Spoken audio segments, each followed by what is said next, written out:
Un poco la intención de estas jornadas, que me he equivocado de presentación, es hacer un par de presentaciones sobre sistemas de rehabilitación. Vamos a ver, esta más. De rehabilitación enfocadas a cada tipo de sistema constructivo. Se entienda. Sistemas... Esto es genial. Ahora no... Aquí está.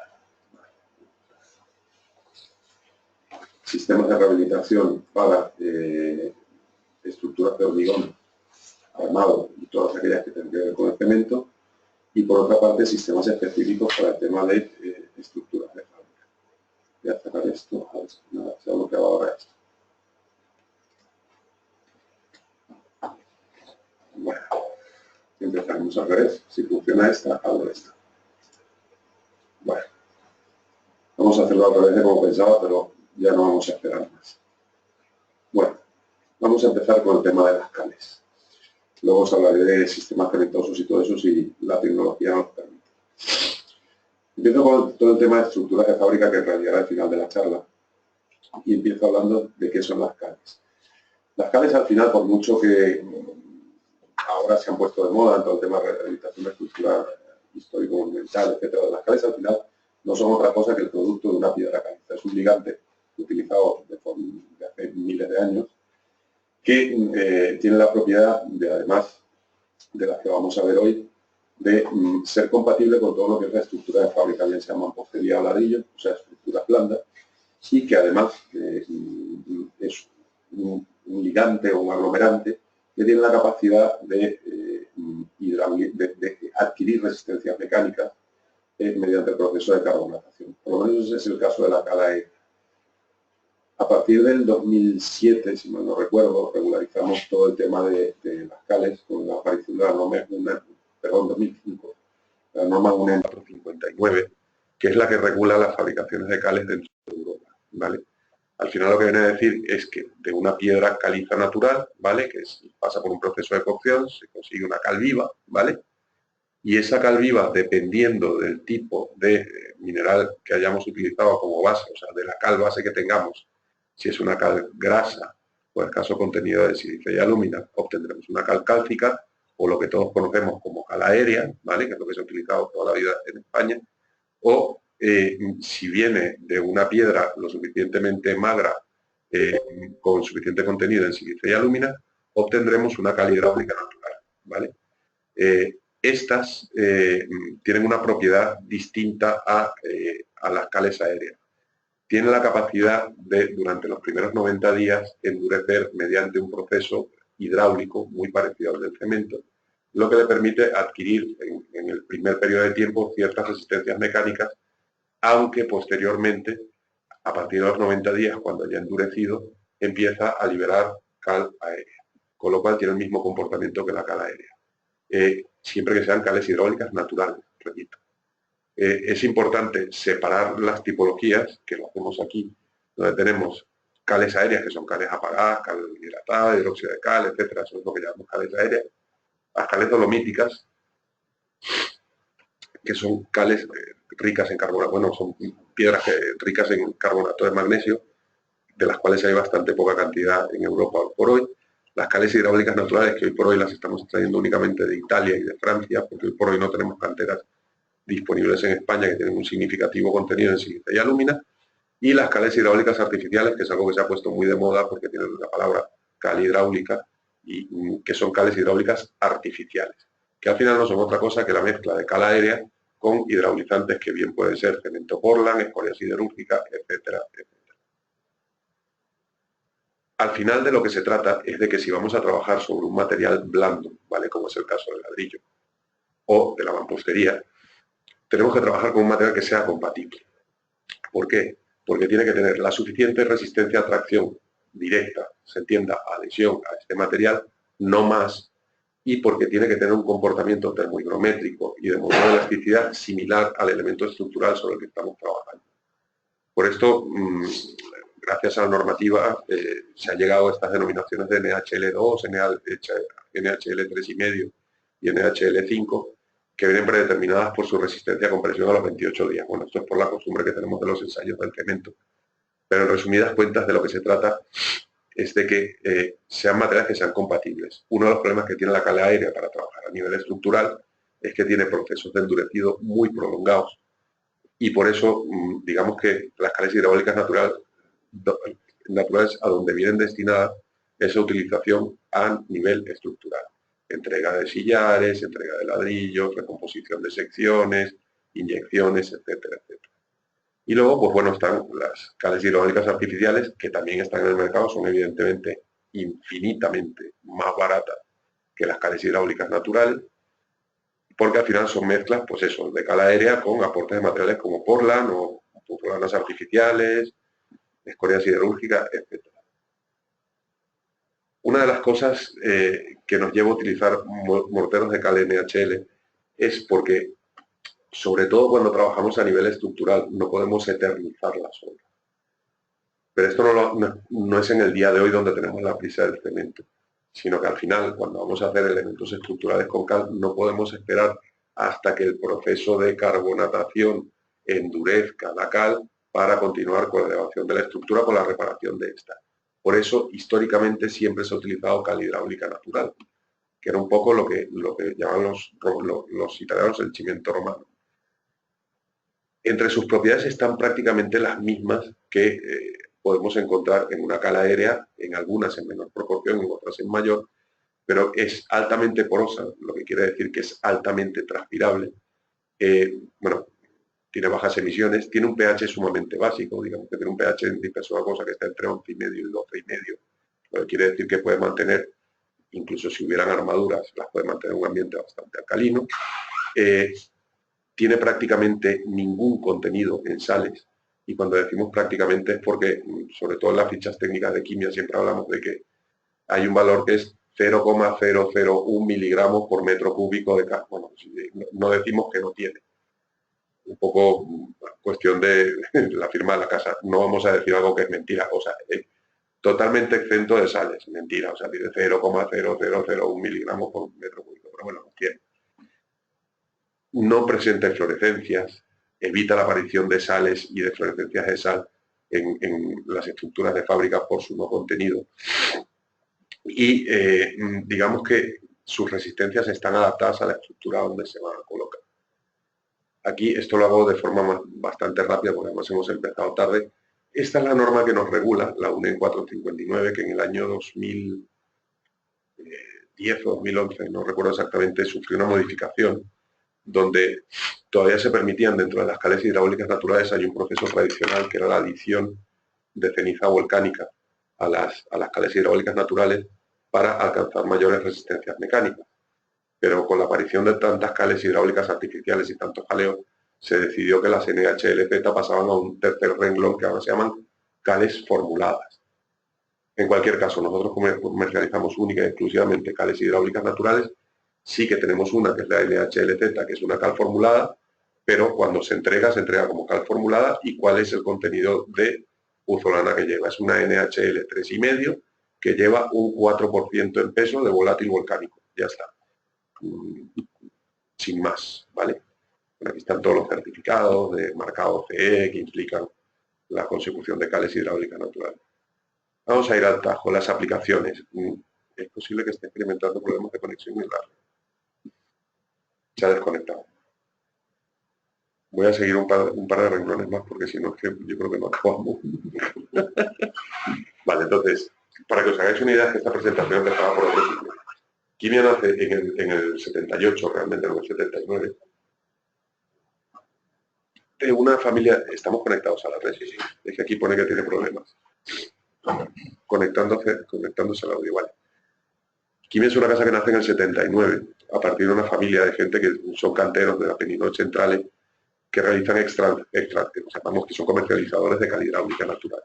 Entonces digamos que como empresa, como estructura que fabrica sistemas, nace fabricando morteros de inyección para la consolidación de elementos estructurales en el complejo mayor de San Francesco d'Assisi en Asís, en la Umbria. Entonces, digamos que un poco lo que se va buscando siempre es encontrar, ahora sí, materiales que fueran totalmente compatibles con estructuras que solamente saben trabajar a compresión, como son las estructuras de fábrica, y que son altamente delicadas, aunque son capaces de transmitir cantidades enormes de mecanismos resistentes. Por eso siempre hablamos de que las resistencias a compresión de una estructura de fábrica, bueno, siempre están alrededor de los 40 kilos por centímetro cuadrado, cuando yo no me he encontrado ninguna estructura que a tensión real seamos capaces de demostrar que tiene más de 20 kilos. Lo cual demuestra que necesitamos utilizar para repararlas materiales que sean compatibles. No porque le pongamos un material más resistente vamos a conseguir repararla mejor, sino al contrario, lo que podemos conseguir es hacerle bastante daño. Los morteros hoy por hoy están clasificados desde el M1 hasta el M20, ¿vale? Que eso viene determinado por la resistencia a la compresión. Un M1 tiene 1 kN y un M20 20 kN a los 28 días. Aquí hago dos diapositivas que son muy interesantes ver, las compatibilidades físico-químicas, que se refieren a la compatibilidad en términos de módulo elástico con las estructuras de fábrica y la capacidad de transpirabilidad. Asimismo, los pHs en dispersión acuosa. Las calidades hidráulicas naturales en dispersión acuosa están entre 11,5 y 2,5 de pH, lo cual demuestra un mito que se ha dicho: cuando ponemos morteros de cal sobre una armadura se la come. No, eso no es verdad. Lo que pasa es que al ser elementos altamente porosos, muy transpirables, al haber elementos metálicos en el interior, pues evidentemente con el tránsito del vapor de agua cabe la posibilidad de que algunas armaduras se oxiden. Dicho esto, cuando alguien decide, aunque no es una opción que solamos recomendar, colocar armaduras con morteros de cal hidráulica natural, pues bueno, solemos recomendar que pongan galvanizados o inoxidables para evitar males mayores, sobre todo si es en zonas, aquí arriba menos, pero si es en zonas muy expuestas como la costa mediterránea, la costa cantábrica, pues evidentemente es más interesante. Y este es un gráfico que me gusta enseñar porque es un ensayo que se hizo hace muchísimos años sobre el comportamiento de las cales. Y para mucha gente es muy sorprendente, incluso al sol de hoy.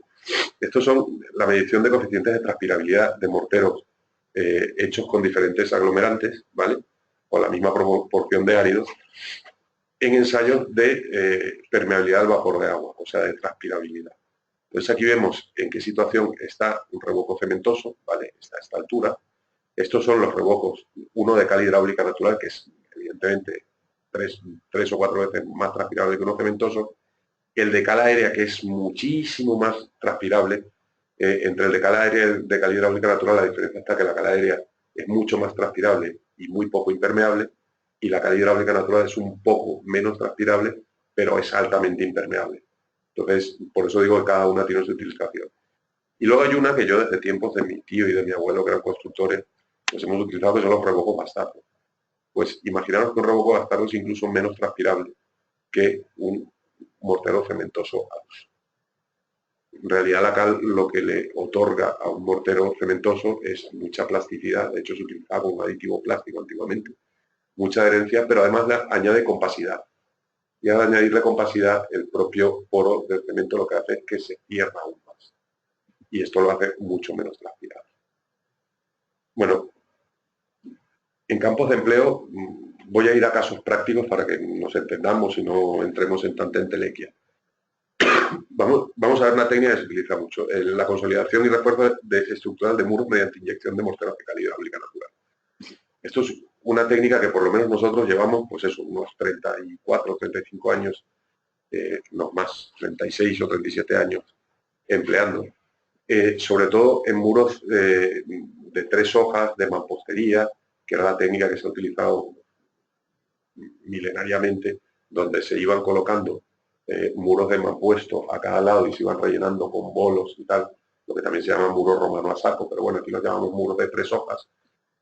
A lo largo del tiempo, por cuestiones absolutamente de medio ambiente, van perdiendo resistencia a los morteros interiores, por humedad, por degradación, incluso por deformación en muchos casos, y al ser una estructura que funciona por equilibrio de una pieza encima de la otra, al perder trozos, pierde resistencia, pierde consolidación.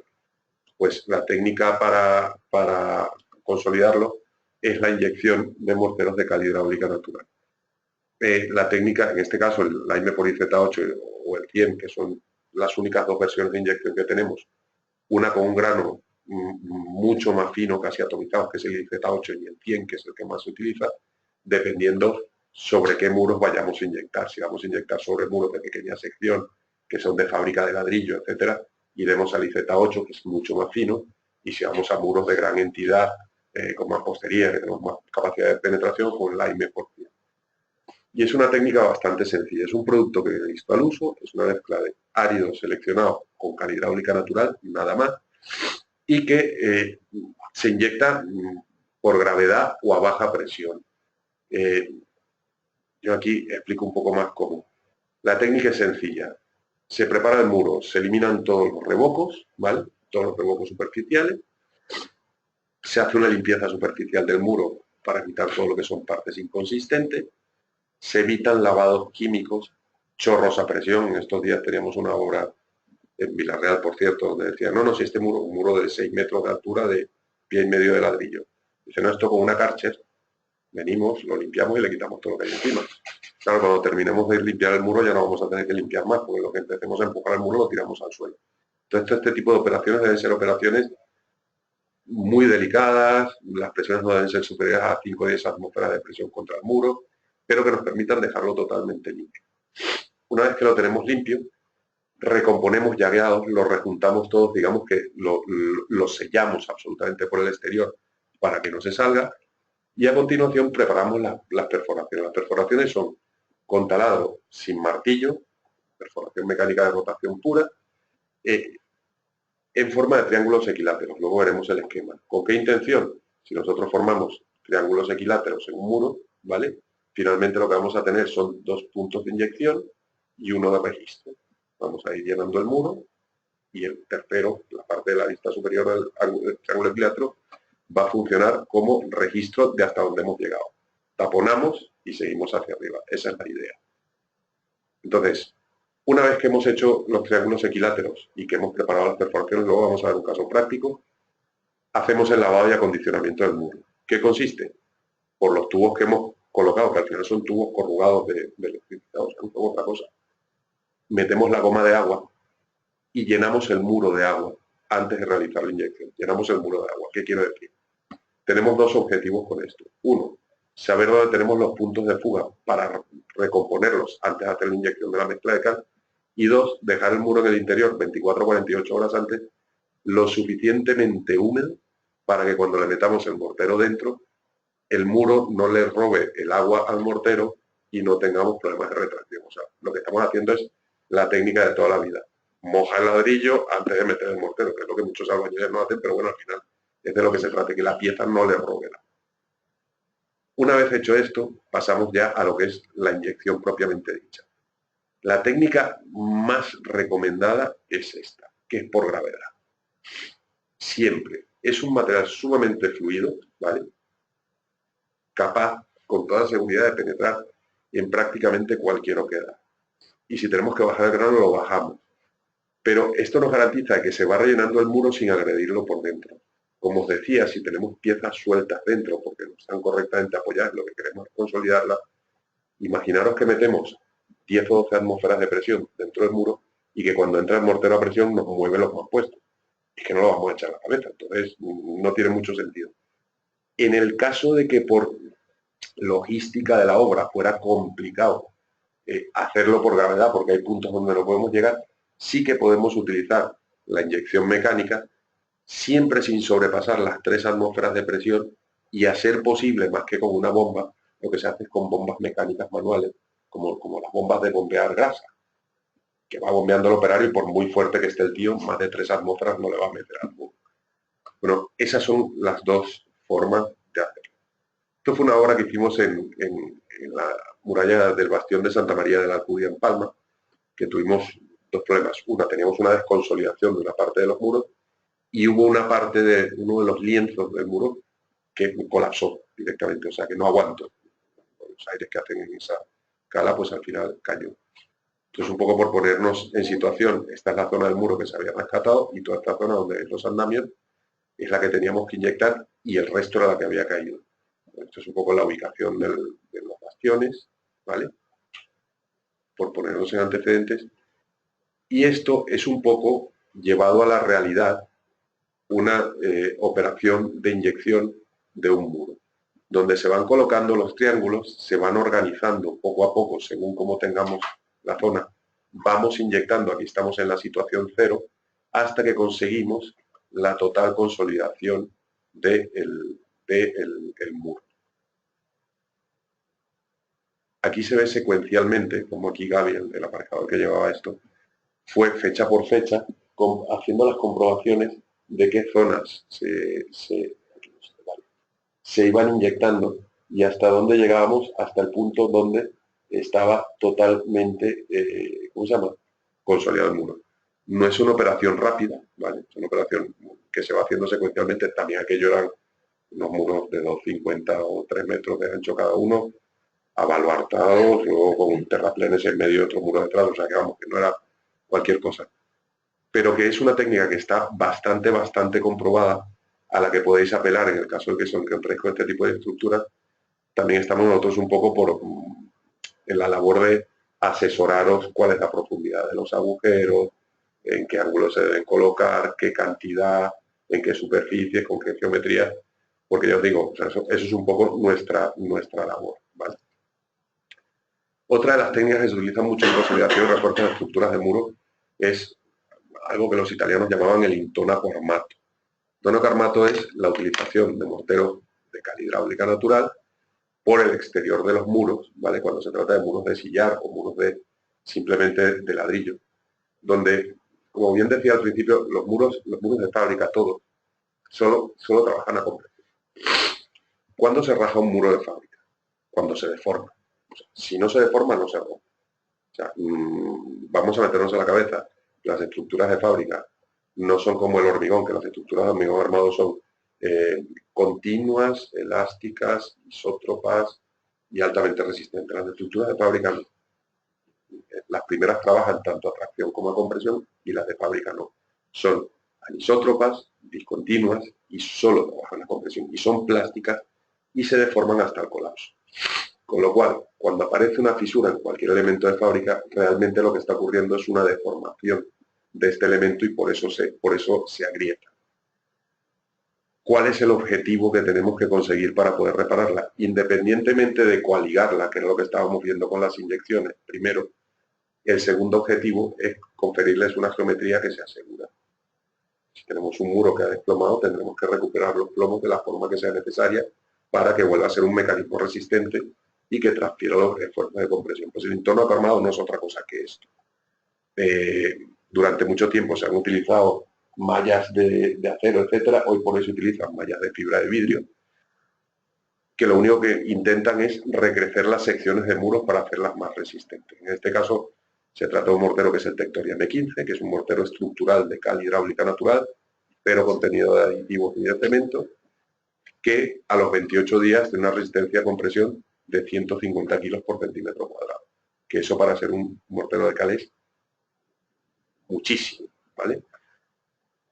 Y este cuadro sinóptico lo pongo para que os deis cuenta. Nosotros, a partir de los ensayos que nos manda la norma, que al final son los mismos que obligan al cemento, tenemos un ensayo a 7, uno a 14 y uno a 28 días, ¿vale? Y hacemos el mismo ensayo a 90 días y si os dais cuenta, marcamos el mortero como M15, que tiene 150 kilos, pero a los 90 días da 180 kilos por centímetro cuadrado. Con esto quiero decir que, vamos, puede llegar a ser muy resistente sin necesidad de ningún aditivo. Es lo suficientemente resistente y sobre todo lo suficientemente adhesivo. Tiene un montón de aplicaciones, refuerzos por confinamiento, refuerzos de cimentaciones en estructura, o sea, recalzar o darle más sección a una cimentación de estructuras de fábrica. Básicamente, pues las cimentaciones de las estructuras de fábrica suelen ser bolos, o sea, suelen ser ciclópeas, no tienen nunca más de 40-50 centímetros. En el baluarte de bajos, que lo veremos más adelante, nos encontramos que la cimentación me parece que tenía 48 centímetros y el desarrollo del muro son 7,50 metros, o sea que y tiene ahí 600 años, o sea que tampoco es que necesitara más cimentación. Entonces, en el caso de tener que consolidarlas, este tipo de morteros son indicados para esto. Aquí os voy a poner el doble caso de consolidación, que fue una intervención que hicimos en el año 2008-2009, que fue el refuerzo de los muros y las bóvedas de la parte trasera de la Basílica de la Madre de los Días de los Desamparados de Valencia, donde hoy por hoy es el Museo de la Maregüeta, donde se encontraron muchos muros con pérdidas de sección o con secciones variables que se habían de consolidar. Entonces, originalmente, la propuesta era, le iban a poner un mallazo de acero y unitarlo hormigón. Había habido una prueba en uno de los muros que, bueno, que dio los resultados que dio, entonces decidieron, vamos a investigar otros caminos. Aquí se hizo una proyección de Tectoria M15, si lo veis, en muros que habían sufrido deformaciones importantes, muros de fábrica de ladrillo macizo. Lo que se hacía era que se proyectaba hasta la sección que salía el plomo, simplemente mortero, sin malla, que es como estaba el por hoy, y se recomponía. Se proyectaba con máquina y se regleaba hasta conseguir las secciones eficaces. Te doy por cuenta que son morteros que tienen la misma o más resistencia que el ladrillo y que tienen un comportamiento bastante similar. En otros casos, en zonas donde habían aparecido pues, reparaciones a través de los años, como esta hermosa viga de hormigón armado que aparece ahí, pues bueno, pues le metieron unas mallas de acero inoxidable y se continuó toda la consolidación hasta la cabeza de los muros, al final, que está coronado por una bóveda, que es una bóveda de abanico, e incluso se recreció la sección eficaz de la bóveda por el estado. En eso consistió el refuerzo de toda esa estructura. Es un mortero bastante sencillo de colocar. Aquí se había proyectado todos los muros y al final los remates los hacen los albañiles a mano. Estamos hablando de haber proyectado 40 o 50 toneladas de mortero, que es bastante desde la planta baja hasta la coronación de la bóveda. Pero fue una operación que se pudo hacer toda pues, en cuestión de una semana mediante la utilización de proyecciones mecánicas. ¿Vale?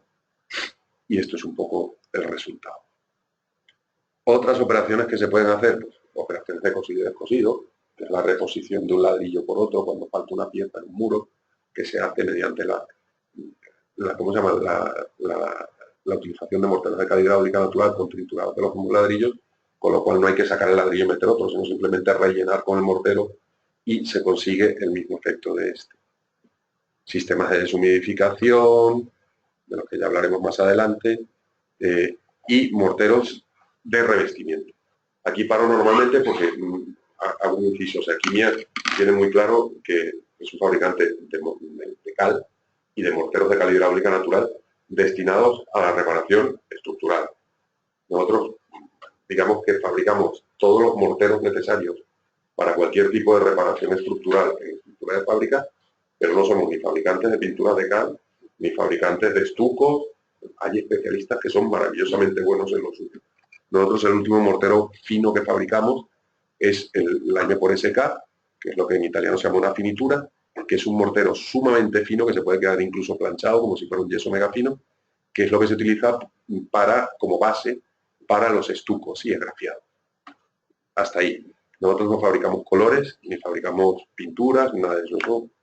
Hay fábricas maravillosas de todo eso aquí en España, que además lo hacen muy bien. Esto simplemente como dato es el único mortero que en toda la historia ha hecho Quimia con color, que se hizo anecdóticamente, parece para Palacete que veis en Venecia, que es un muy buen cliente de Quimia, que estaba harto de poner pinturas, silicatos, no sé cuántos, y en Venecia el clima no es agresivo, es heavy. O sea, ahí pintas un año y pintas al siguiente. Y al final, dándole vueltas y vueltas y vueltas en el 2008,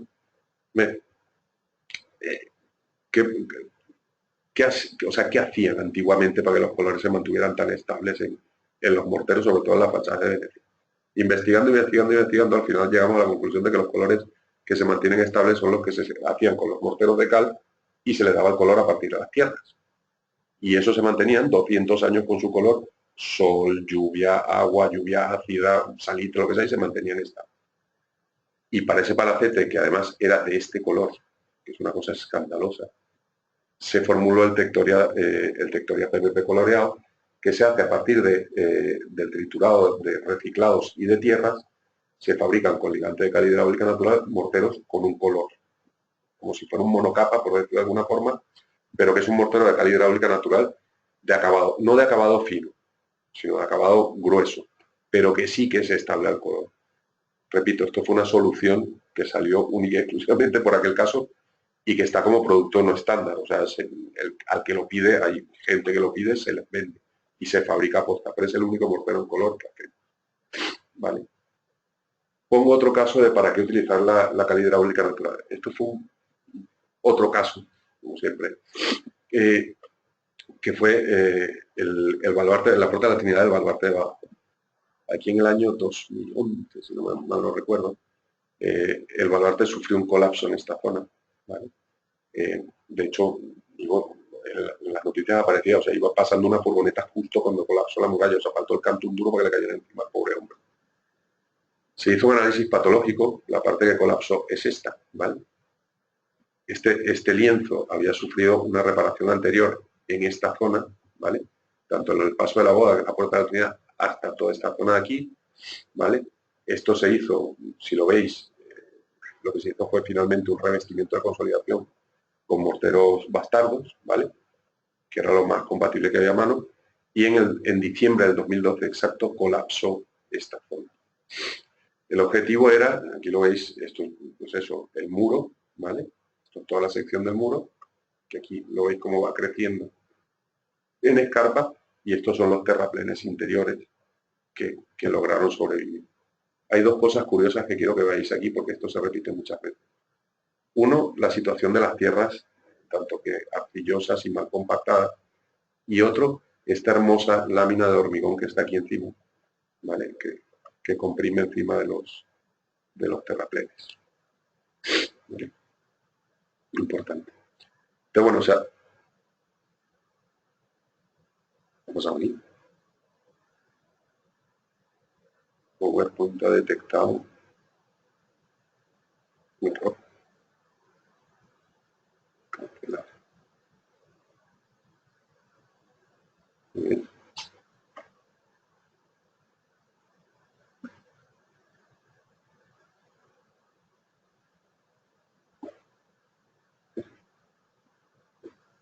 Puedes cambiar el tipo de vista para que no te parezca así. Es que a los de internet les está pareciendo así. No, es que así ahora desaparece que a ellos. Entonces es quitarle el tipo de vista.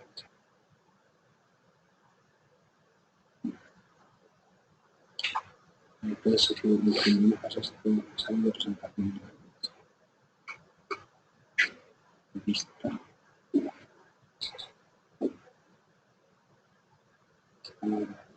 Eso se puede quitar. No. Ya vamos a acabar otra.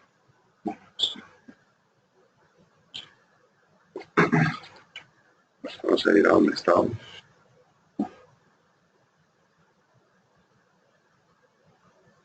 Vale. Vamos a ver si podemos ir. Vale. Pues a continuación se hace un análisis geométrico. El análisis geométrico se trata de saber en qué situación estaba o está el baluarte en el momento que ocurre el colapso. La zona de colapso está aproximadamente aquí. Se ve una zona no colapsada que ya ha entrado en un proceso de deformación y se observan algunas otras intervenciones, ¿vale?, que se han realizado a través del tiempo en esta zona que va desde aquí en adelante, donde está la zona de las rampas. En algún momento también se hizo una pantalla de hormigón para reforzar el baluarte. Hacemos el análisis histórico, vemos cuál es la configuración original del baluarte, ¿vale? Hacemos una explicación de cómo se construyó, etcétera, etcétera, cómo se fue levantando por dentro y por fuera, y hacemos una medición de esto y vemos, aquí a lo mejor lo hemos exagerado un por 3 para que se pueda ver, cuál es la situación de deformación del muro en toda su longitud. Por eso decía que primero ocurre la deformación y luego la raja. Y cuando vamos analizando todo lo que vamos encontrando y hacemos el análisis numérico del muro, de por dónde están pasando las líneas de esfuerzos, hacemos raquinen para ver los ángulos de rozamiento de las tierras, etcétera, acabamos llegando a la conclusión de que en 1940 se le hace una brecha a la muralla, en primer término. Eso quiere decir que el trozo de muralla que viene de este lado desaparece totalmente, lo abre. De hecho, hoy por hoy es la puerta de entrada de Badajoz. Y por otra parte, se ve que la descompactación de las tierras que se utilizaron en otros momentos para tapar los agujeros que había habido en la demolición de parte de la muralla, pues bueno, pues hacen que los terraplenes estuvieran mal compactados. Pero además de eso no habían drenajes en los terraplenes, lo que hace que se vayan lavando los pinos y se pierda la compactación de los terraplenes y cambie el ángulo de rozamiento. Y para más INRI se le mete encima una solera de hormigón impermeable y pesada. Si lo sumamos todo, pues al final el muro, el pobrecito, aguanta un tiempo hasta que dice no puedo más y me tiro al suelo. Esto es así de sencillo.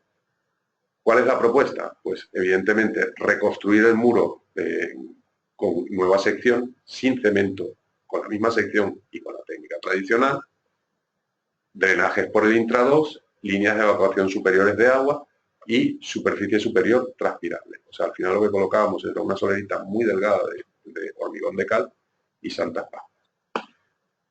Esto es una vez realizado ¿cómo se llama? La reconstrucción del muro, que hoy podéis ver la buena vista de los drenajes y todo el muro armado completamente. Se hizo otra vez con mampostería y mortero de cal hidráulica natural. De hecho, esto se hizo con NHL5 y se hizo con morteros fabricados in situ.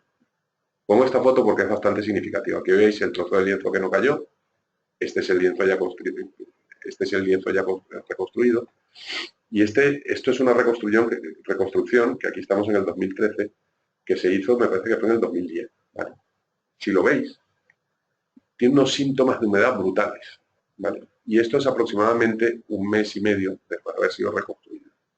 Esto está hecho con mortero de cal hidráulica natural. Si os dais cuenta, aquí no hay humedad. Y no es que no hay humedad, es que transpira lo suficiente para evacuarla, mientras que el mortero bastardo que está al lado sigue marcando humedad. El día de mañana, además de humedad, escupirá el revestimiento y una vez que escupa el revestimiento empezará a tener problemas de sales. Eso es lo que lógicamente ocurre.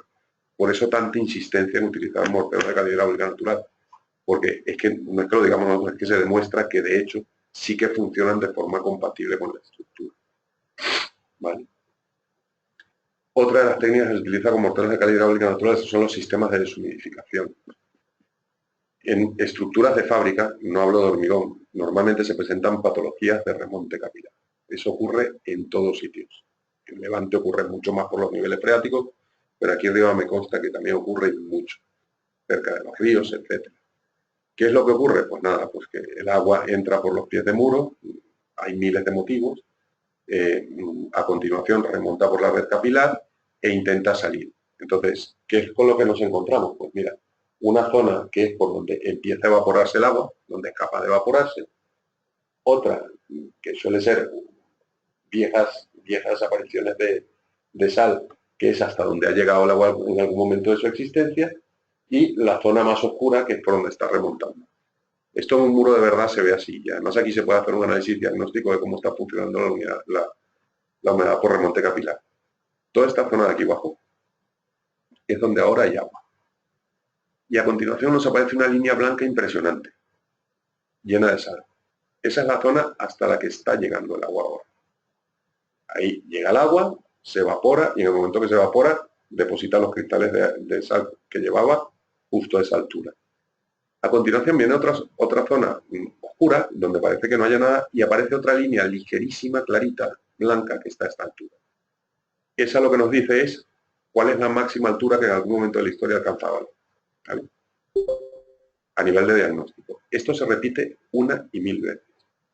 Esto es una fachada tipo, revestida con un buen mortero monocapa y un buen zócalo de piedra que nos tape todas las humedades, que lo que nos permite es conseguir esto. En el momento que nosotros tenemos un elemento transpirable que sufre patologías de remonte capilar y le metemos en una malla de impermeabilización o unas buenas piedras que sean capaces de taparlo, lo que estamos haciendo es aumentar la presión de remonte capilar. Con lo cual lo que vamos a hacer es que si no puede salir por aquí abajo, ya buscar un sitio más arriba donde salir. Y os prometo que yo he visto muros donde remonta 5, 6, 7 metros y el agua y no se corta con nada. Con lo cual la solución no es impermeabilizar, ni tampoco es convertir en queso gruyère los muros, porque entonces, no, vamos a hacerle unos agujeritos, ¿vale? Que la verdad es que la idea es loable, para que transpire por allí. Pero claro, si estamos hablando de un elemento que tiene 20 metros cuadrados, por decir algo, que en teoría debería ser capaz, en sus 20 metros cuadrados, capaz de evaporar agua. Si le abrimos 10 agujeritos de 10 centímetros, poco vamos a conseguir. Y lo que se consigue es esto, que en todas las zonas que están revestidas con morteros cementosos, ahí están los agujeritos y esto sigue sufriendo patologías de remonte. Entonces, bueno, al final la metodología es identificar la fuente de la humedad, verificar la presencia de sales, impedir la entrada de más agua en elemento es importante en los casos muy graves, hacer un tratamiento de sales y hacer salir el agua que hay. Mediante hidrófugos, resinas, morteros cementosos que nosotros mismos fabricamos, como digo, lo que vamos a conseguir siempre es el efecto contrario, ¿vale? Porque vamos a coartar la capacidad de transpirar del muro. Entonces, nosotros lo que pretendemos es un sistema que es mixto, en el caso de humedades de muy alto acceso de agua, cerca de edificaciones que están cerca de ríos, edificaciones que están en zonas de marchal donde los remontes capilares son muy altos, sí que se recomienda la utilización de una barrera química, pero no de la utilización de siliconados de estos que le metes y crack y hacen cristales de sílice o de cuarzo que evitan el remonte, no. Estos son el químico Verin, es una resina que tiene una actuación muy delicada que cristaliza en torno a 15 días después de que es inyectada, que se inyecta por gravedad, ¿vale? Y que solo se inyecta la cantidad que el muro es capaz de absorber. Se hace con esta técnica que veis, ¿vale? Que es la colocación de unos inyectores que son como si fueran tubos de riego por goteo, que están llenos de agujeritos y que luego en la punta tienen una salida, y en la cabeza se coloca una botella, ¿vale? Que es como montar los inyectores, donde se mete 1 litro de producto, ¿vale? Y durante 24 horas se permite que el producto vaya entrando dentro del muro hasta que lo colmatemos, hasta que sea capaz de absorber.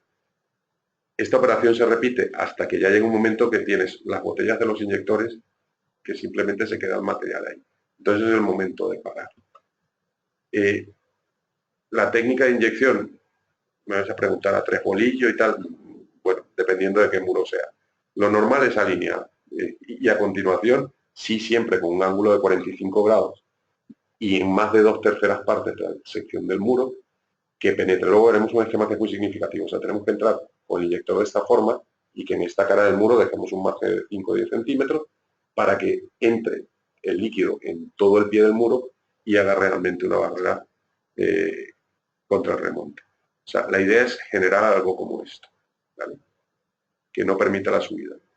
Sin embargo, una vez que hemos hecho esa barrera, que muchas veces tarda hasta 1 mes en realizarse para no agredir al muro, imaginaros que ya ha pasado el mes, pero todavía dentro del muro, por alrededor de 2 años, se va a quedar una cosa que se llama la humedad residual, porque le cuesta tanto entrar como salir. Entonces, tenemos que hacerla salir. Para esto, ¿vale? Nosotros utilizamos una técnica que son las técnicas de descompresión, que es el lime por mono. También está hecha con morteros de cal hidráulica natural, única y exclusivamente.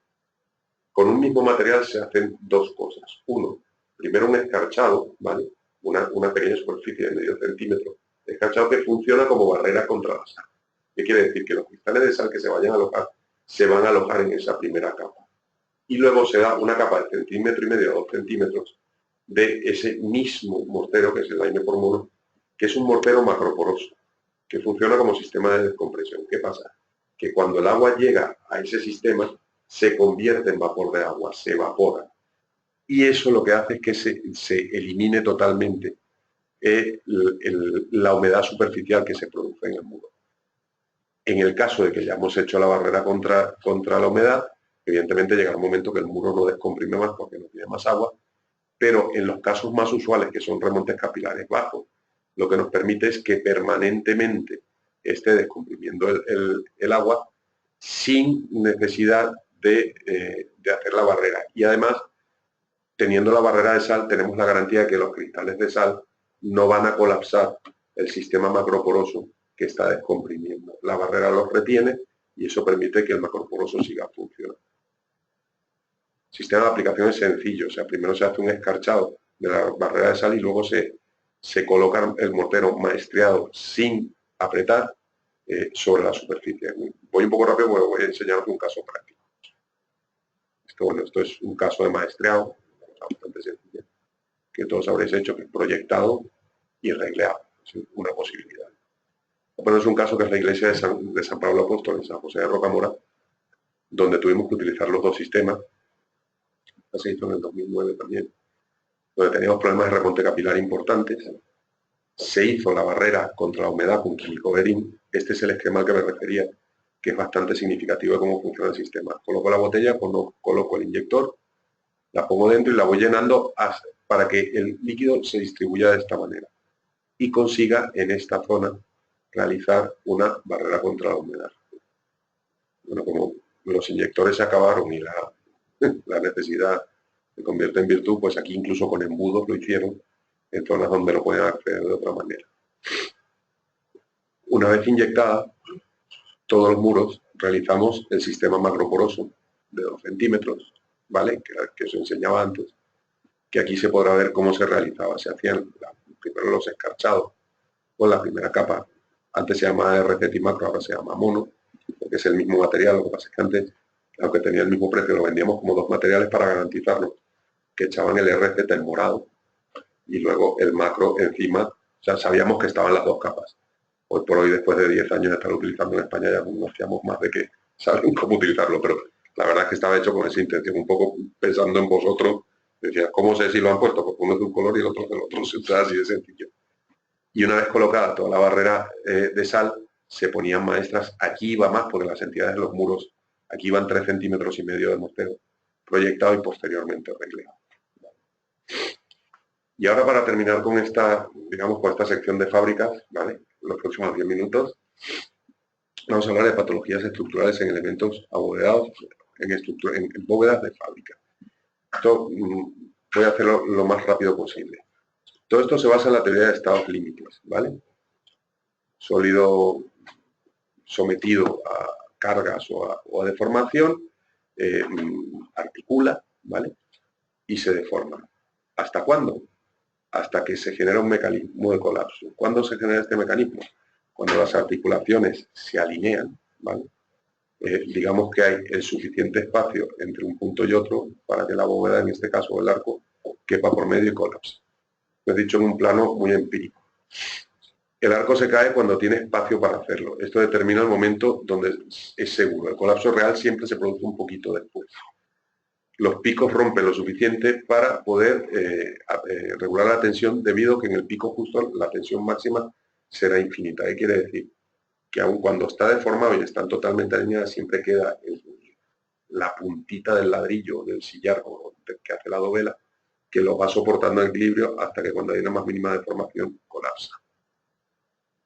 Al final esto nos lleva a concluir que cuanto más próximas son las articulaciones, antes ocurre el colapso. Y cuanto más fina es la hoja, normalmente es anterior al colapso.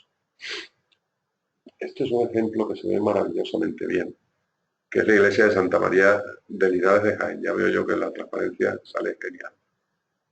En fin, esto es una iglesia donde hay varias bóvedas, os la voy a contar porque se ve nada, donde se produjeron muchísimas deformaciones, sobre todo durante la Guerra Civil, bombardeos, contrafuertes fuera, bueno, le hicieron 40.000 perrerías y hay zonas que todavía están de pie. Lo cierto es que hay una bóveda, que es la que nos llaman para ver, que se sigue manteniendo en pie a pesar de todas las deformaciones que ha sufrido durante su historia la iglesia. Y subimos a verla y nos encontramos con lo que veis en las diapositivas. Había un albañil que llevaba 25 o 30 años trabajando allí, que a lo largo del tiempo lo único que iba haciendo, cada vez que sale una rajita, un poro en las partes del estrado de la cúpula, lo que sea, le iba metiendo cuñitas de madera. Pum, pum, pum, tal cual, ¿eh? Iba rellenando los agujeritos. Y cuando veía que le salía una raja, pues le ponía una lengüeta de ladrillo, como pedito de cal. Y la verdad es que dignamente la iglesia se ha mantenido durante un montón de años con todas las perrerías que le habían hecho. Eso nos puso a pensar de si tenía sentido en lo que nosotros pensábamos. Si nosotros cogemos una bóveda en su posición original y la sometemos a una deformación, nos vamos a encontrar con esto, ¿vale? Porque hay un desplazamiento en los átomos. Si esto sucediera, ¿vale? Sabemos seguro que el paso a la línea de fuerza, lo veremos después, tiene mucho menos espacio por donde pasar, porque la deformada conlleva que donde se producen las articulaciones es un punto porque el que la línea de fuerza no puede pasar, siempre considerando, repito, que en un elemento de fábrica solo sabe trabajar a compresión. Si esto es verdad, entonces la reparación coherente sería sin armadura, porque no tracciona, y consistiría en recuperar la sección eficaz por el estrado de la bóveda, que al final es lo que estaba haciendo el albañil de Santa María. ¿Y qué conseguía el hombre? No conseguía recuperar la geometría original de la bóveda, pero sí conseguía una geometría segura cada vez que se le deformaba la pobrecita. Y eso la hacía mantenerse en pie. Ponía un material compatible, que eran los morteritos de cal, las lengüetitas de ladrillo y las cuñas de madera, y con eso tenía una sección resultante lo suficientemente segura como para que no se cayera al suelo. Si esto lo vemos en resumen, tenemos una posición inicial, una deformación importante y una reparación con un material que tiene un trabajo solidario con la bóveda. Lo que ocurre en términos estructurales, ¿vale?, es que cuando tenemos esta situación original, esto verde que vemos aquí es el paso de la línea de fuerza. Cuando la bóveda se deforma, este pedazo de línea verde gorda, grande y bien equilibrada que está aquí, se convierte en esta rayita delgadita y efímera que le cuesta mucho trabajo pasar porque solo puede trabajar por los puntos donde hay conexión y con una geometría muy comprometida. Si nosotros esos agujeritos, y aquí me remito a las puñitas de madera, los rellenáramos, ¿vale?, de esta situación pasamos a una mejor. Ya tiene más sitio por donde pasar, pues se ha reconectado la bóveda. Pero de momento no es una situación segura. Ahora, si fuéramos capaces de recrecer por el estrado esa sección, conseguiríamos una sección igual de eficaz que esta, aunque con una geometría diferente. Eso sería realmente el objetivo de hacer una reparación por deformación de una bóveda de ladrillo o de piedra. Vamos a ponernos en el caso de que lo hiciéramos con hormigón armado, que a ver las hay. Partimos de la misma hipótesis, tenemos la posición original de la bóveda, se deforma, ¿vale? La tenemos en esta situación deformada y le metemos aquí un cupulín de hormigón armado. Aquí tenemos dos problemas. Tenemos un elemento sumamente resistente que es capaz de traccionar, que se va a adherir al ladrillo incluso cuando él no sea capaz de adherirse al otro porque es más blando el uno que el otro, y que va a rigidizar una estructura que no es rígida. La consecuencia normal de este tipo de operaciones es esto. Entre otras cosas, porque además de ser un material que funciona de forma diferente que la bóveda de ladrillos, ejerce unas sobrecargas en puntos sumamente críticos que le quitan equilibrio al elemento menos resistente. La única forma en que esto sería posible sería haciendo este tipo de operaciones, que normalmente es imposible de hacer en ninguna bóveda, y que entre otras cosas suponen una situación de empotramiento. Repito, una estructura de fábrica solo sabe trabajar a compresión. El concepto de empotramiento a compresión es como decir una barbaridad, es inexistente e imposible. Con lo cual, bueno, un poco el sistema que se propone es esto, ¿vale?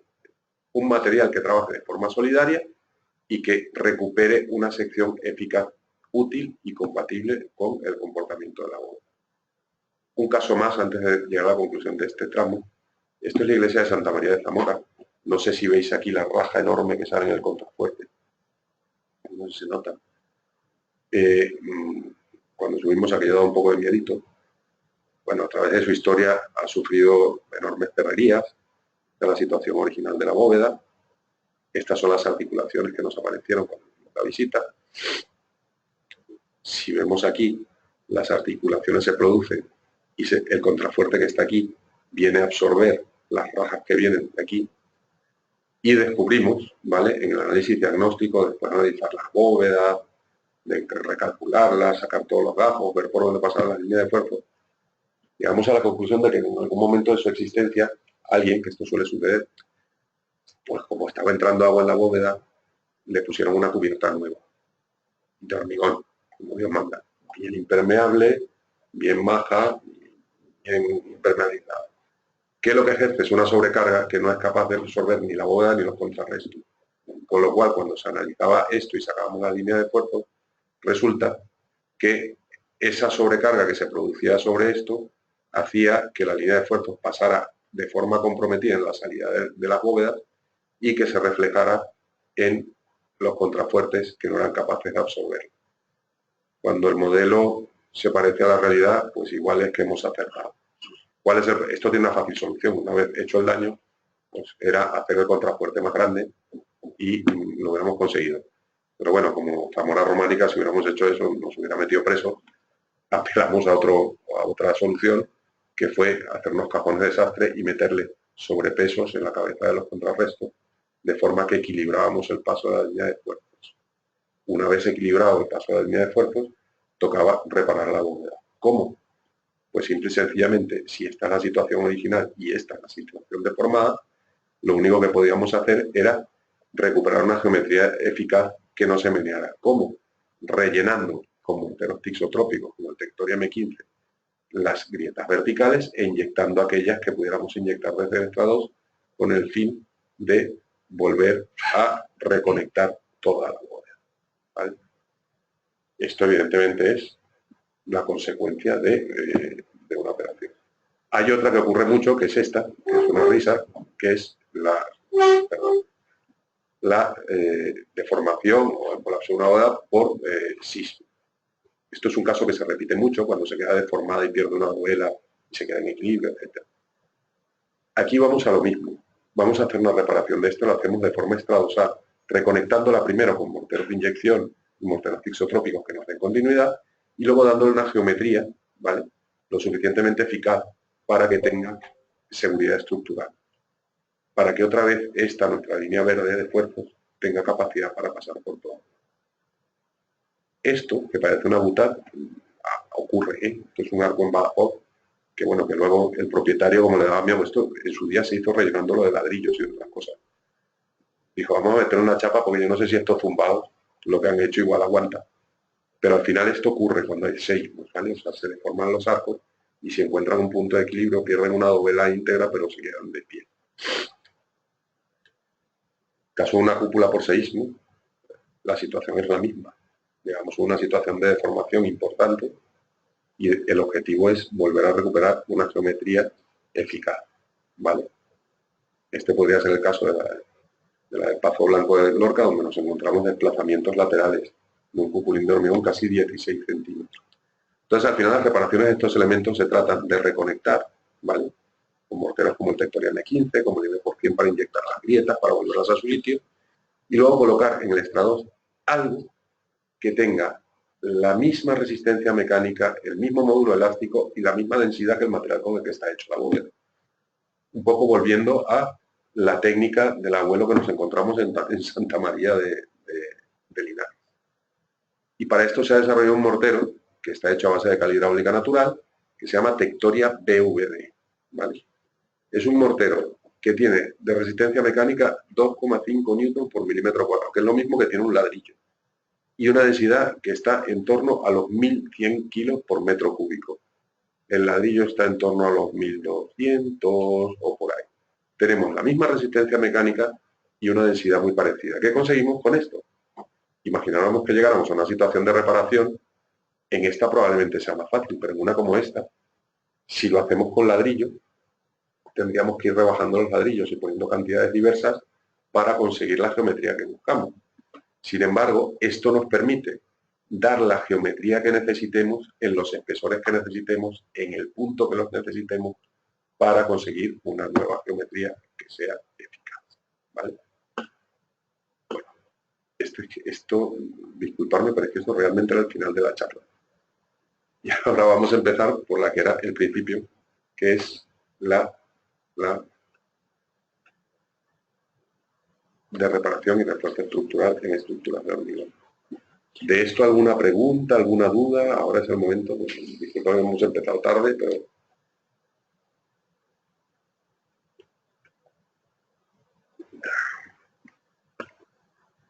Este me lleva loco.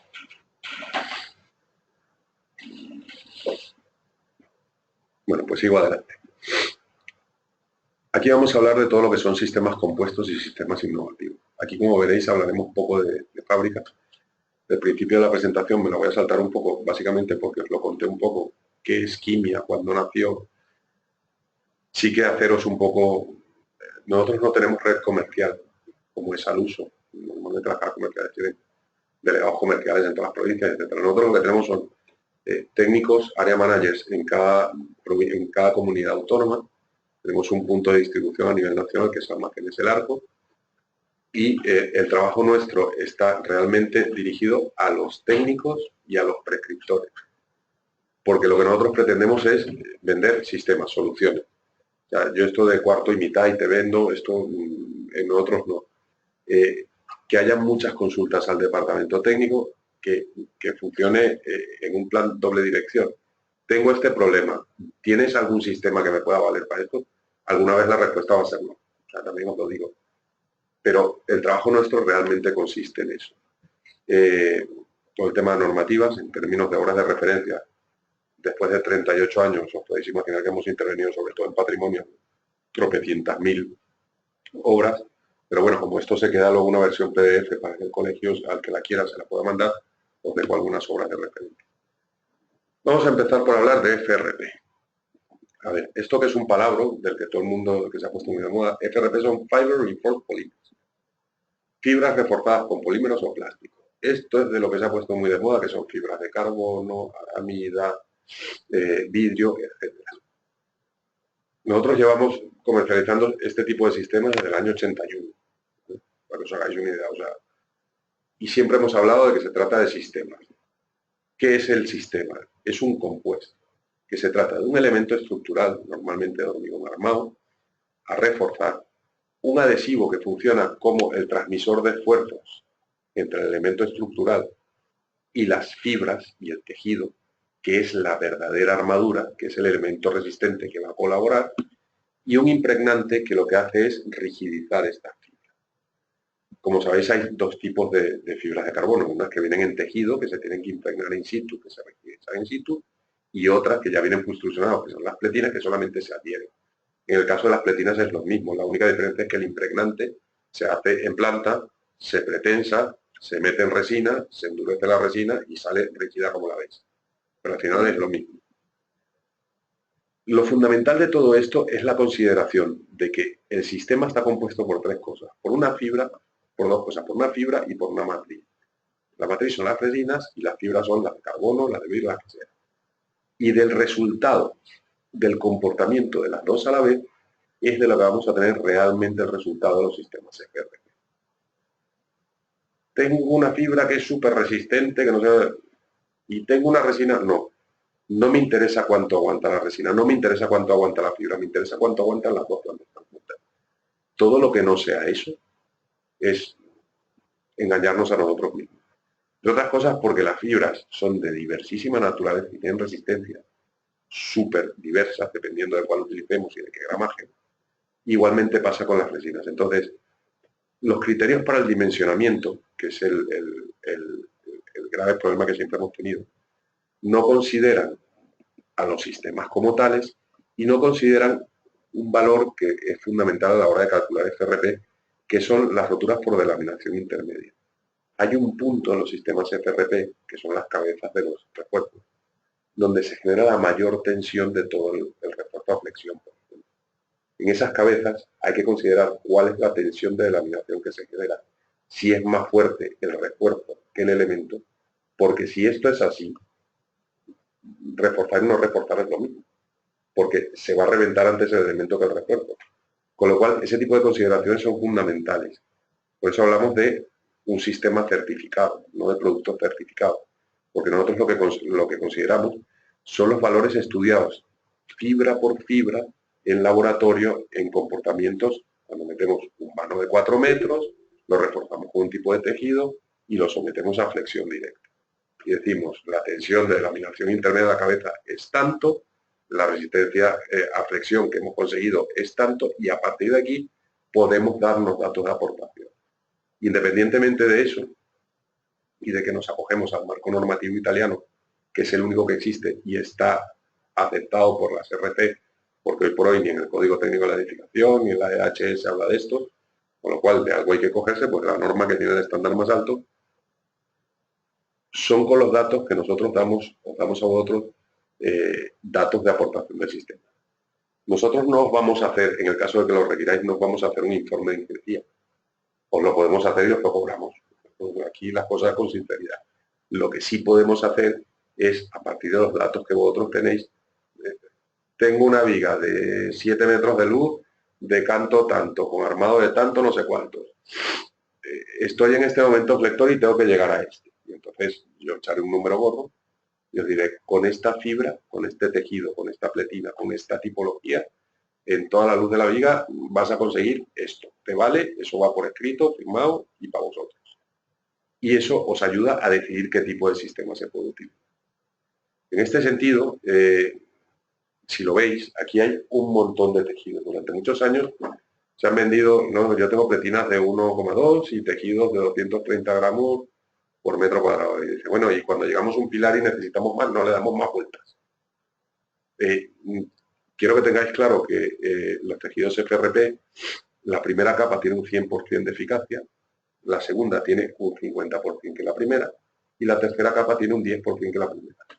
A partir de la cuarta capa podemos seguir impermeabilizando todo lo que queramos, pero esto no es como el acero, esto es un elemento colaborante, con lo cual, por mucho que peguemos más, no vamos a conseguir más. ¿Cuál es la solución a ese extremo? Pues muy sencillo. Partimos de fibras de 230 gramos por metro cuadrado hasta fibras de 1200 gramos por metro cuadrado, que son fibras de altísima densidad, con lo cual lo que pretendemos es utilizar fibras mucho más resistentes a tracción directa para evitar tener que poner mayor cantidad de capas. Porque cualquier capa además que tengamos que poner va a ser muchísimo menos eficiente que la primera. Que no se nos vaya de la cabeza que es un elemento que colabora con el otro. En el momento que nosotros vayamos poniendo más colaboraciones, hay más interfaces, menos eficaces. Lo mismo tenemos en vidrio, etc. Voy a poneros una obra por una cuestión, esto es algo que hoy por hoy no se haría. Esto fue un trabajo que se hizo en el año 84, 83, no recuerdo, que en el 2009 se hizo un estudio por la Universidad de Ancona, de Marken en Ancona, y por quimia y un laboratorio, donde fuimos a una bóveda en San Bayo, en Frasineto. La obra es del 83, el estudio se hizo en el 2009. En el 83 se le ocurrió a un constructor coger y colocar un sistema FRP encima de una bóveda de tufo, bueno, un ladrillo muy grande que se utiliza en la zona del norte de Italia. Estructuralmente, realmente, bueno, se repararon las deformaciones, etcétera, y estructuralmente seguramente aquí no hace mucho la fibra de carbono, se hicieron otras reparaciones, pero sí que es cierto que se colocó una calota continua, una fibra continua encima de esa bóveda, que cuando se estudia 30 años después se percibe en verificaciones de adherencia, de ultrasonidos, etcétera, etcétera, que el sistema de refuerzo que se había utilizado, que al final era lo que pretendíamos saber, no ha sufrido ninguna alteración en 30 años. ¿Vale? Esto un poco por aquello de la pregunta de, claro, ¿esto cuánto aguanta? ¿Esto qué tiempo de envejecimiento? Nosotros la obra más vieja que tenemos es del 83 y ahí está. O sea que, bueno, creo que es suficiente. Y el sistema sigue funcionando y de forma eficaz. Se encontraron algunos defectos en la aplicación, como que habían cagaditas de pájaro por debajo de la red que se había puesto. De hecho, aquí se ve una mancha en la bóveda, que es una de esas cagaditas de pájaro que con el paso del tiempo pues, fue traspasando hasta que se reflejó en los dedos.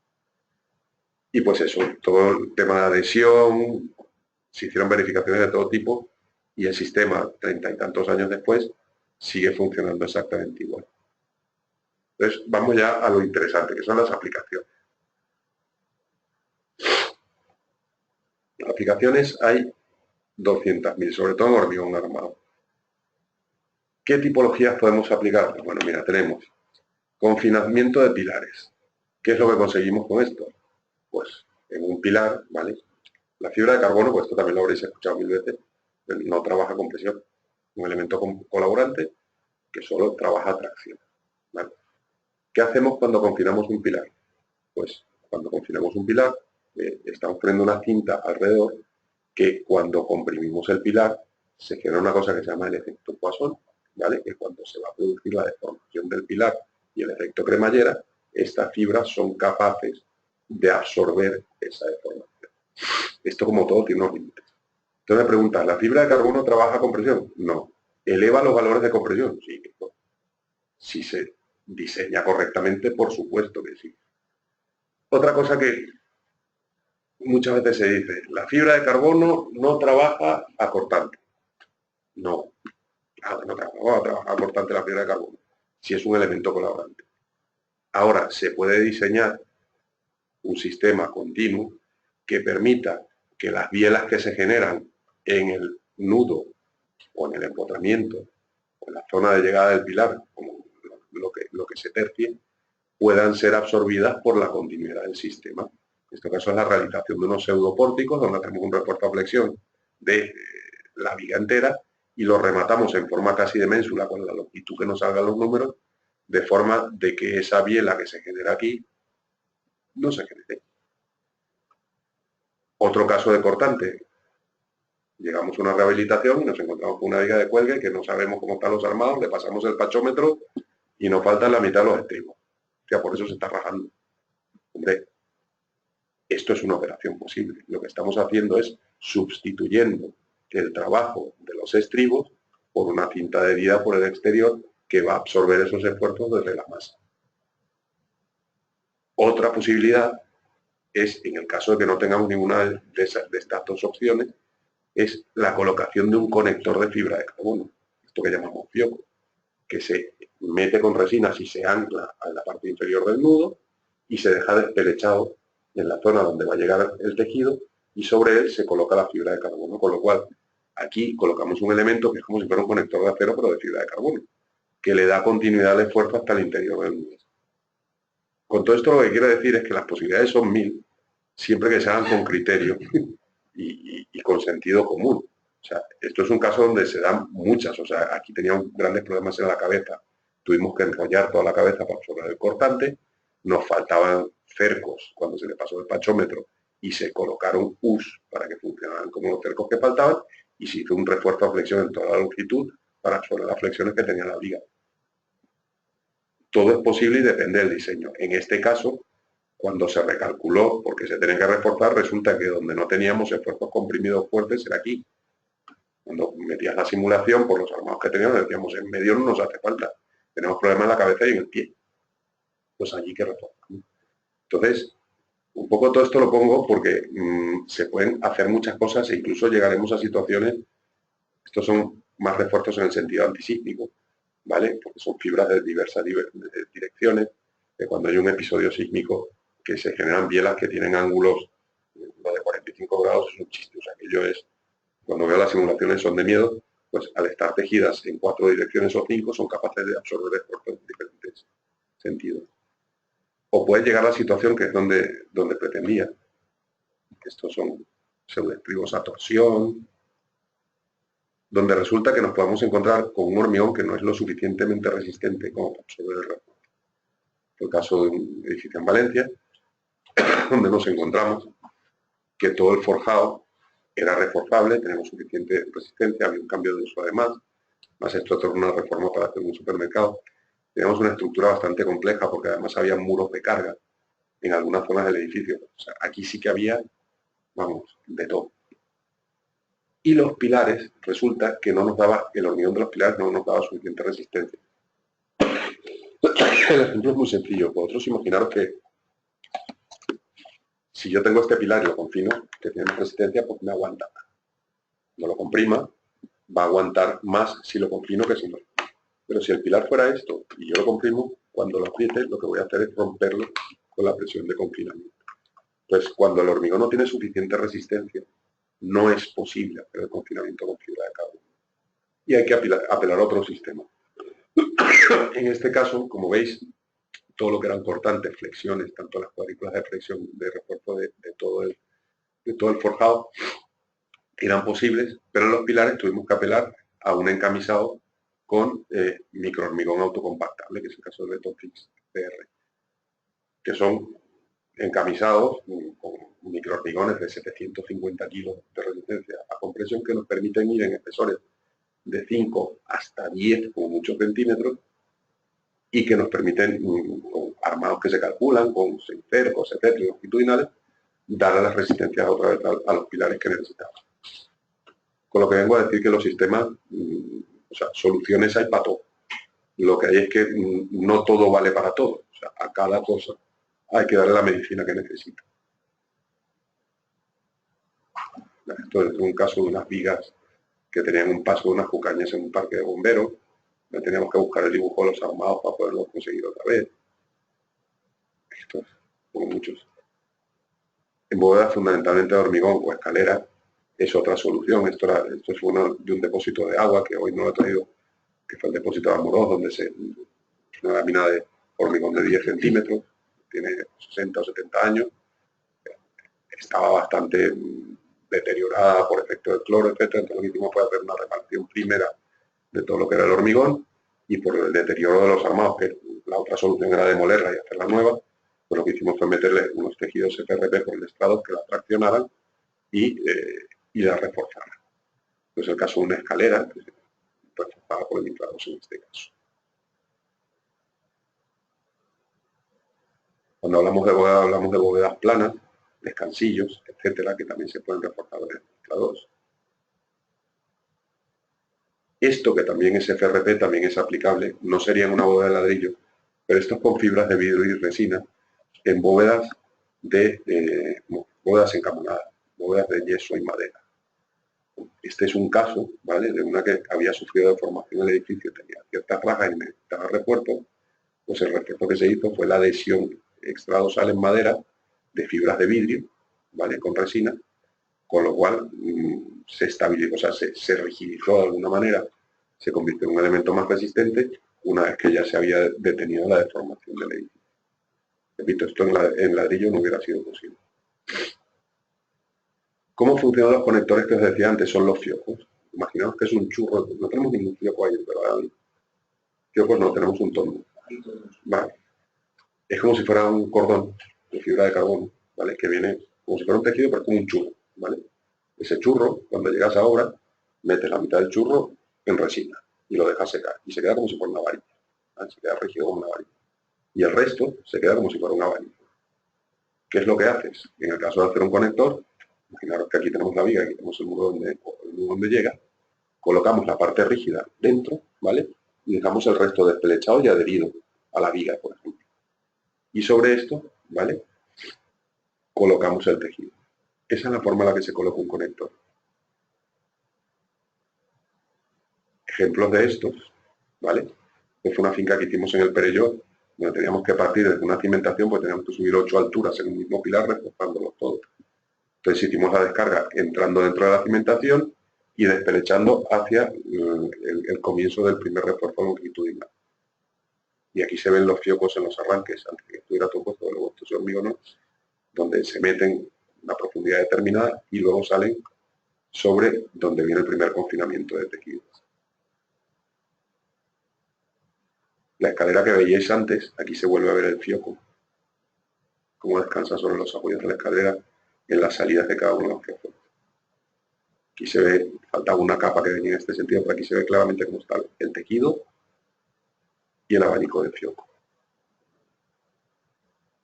Otra de las aplicaciones de FRP, porque pongo todo esto para que seáis conscientes de que FRP no es solamente la fibra de carbono, FRP es todo esto, o sea, los fiocos, la fibra de vidrio, la recuperación de madera y yeso, la recuperación de vigas de madera con sistemas beta, que es de las cosas que más hacemos.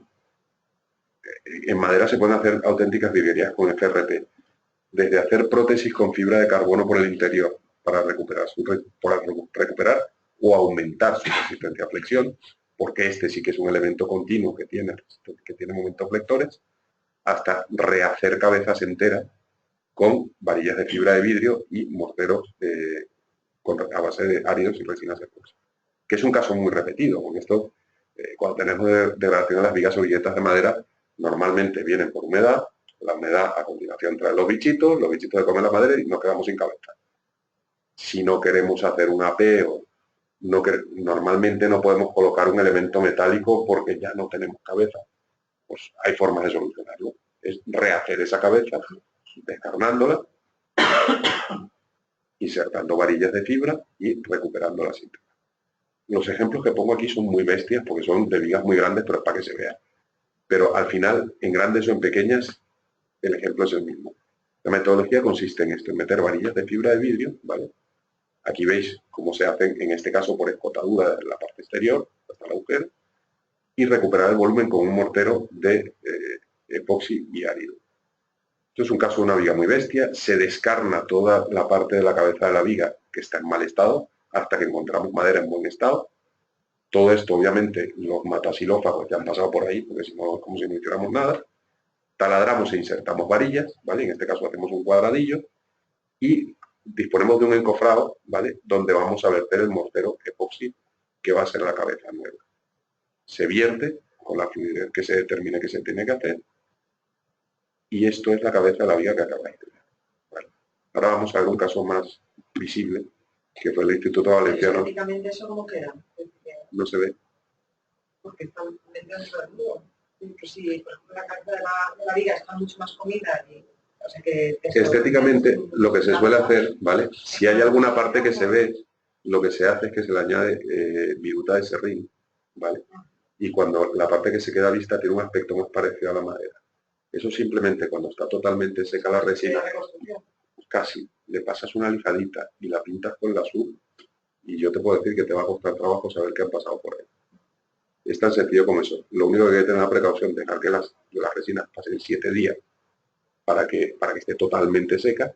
De continuación le pasas con una lija fina por encima, lo dejas con la estética que quieras y lo pintas con eso. Parece que es de cubierta, ¿no? Sí, está así. Da igual, pero si se hace en un enterigado, en un forjado visto... Lo normal es que no se vea. Lo normal es que no se vea. La parte que se recupera no se suele ver.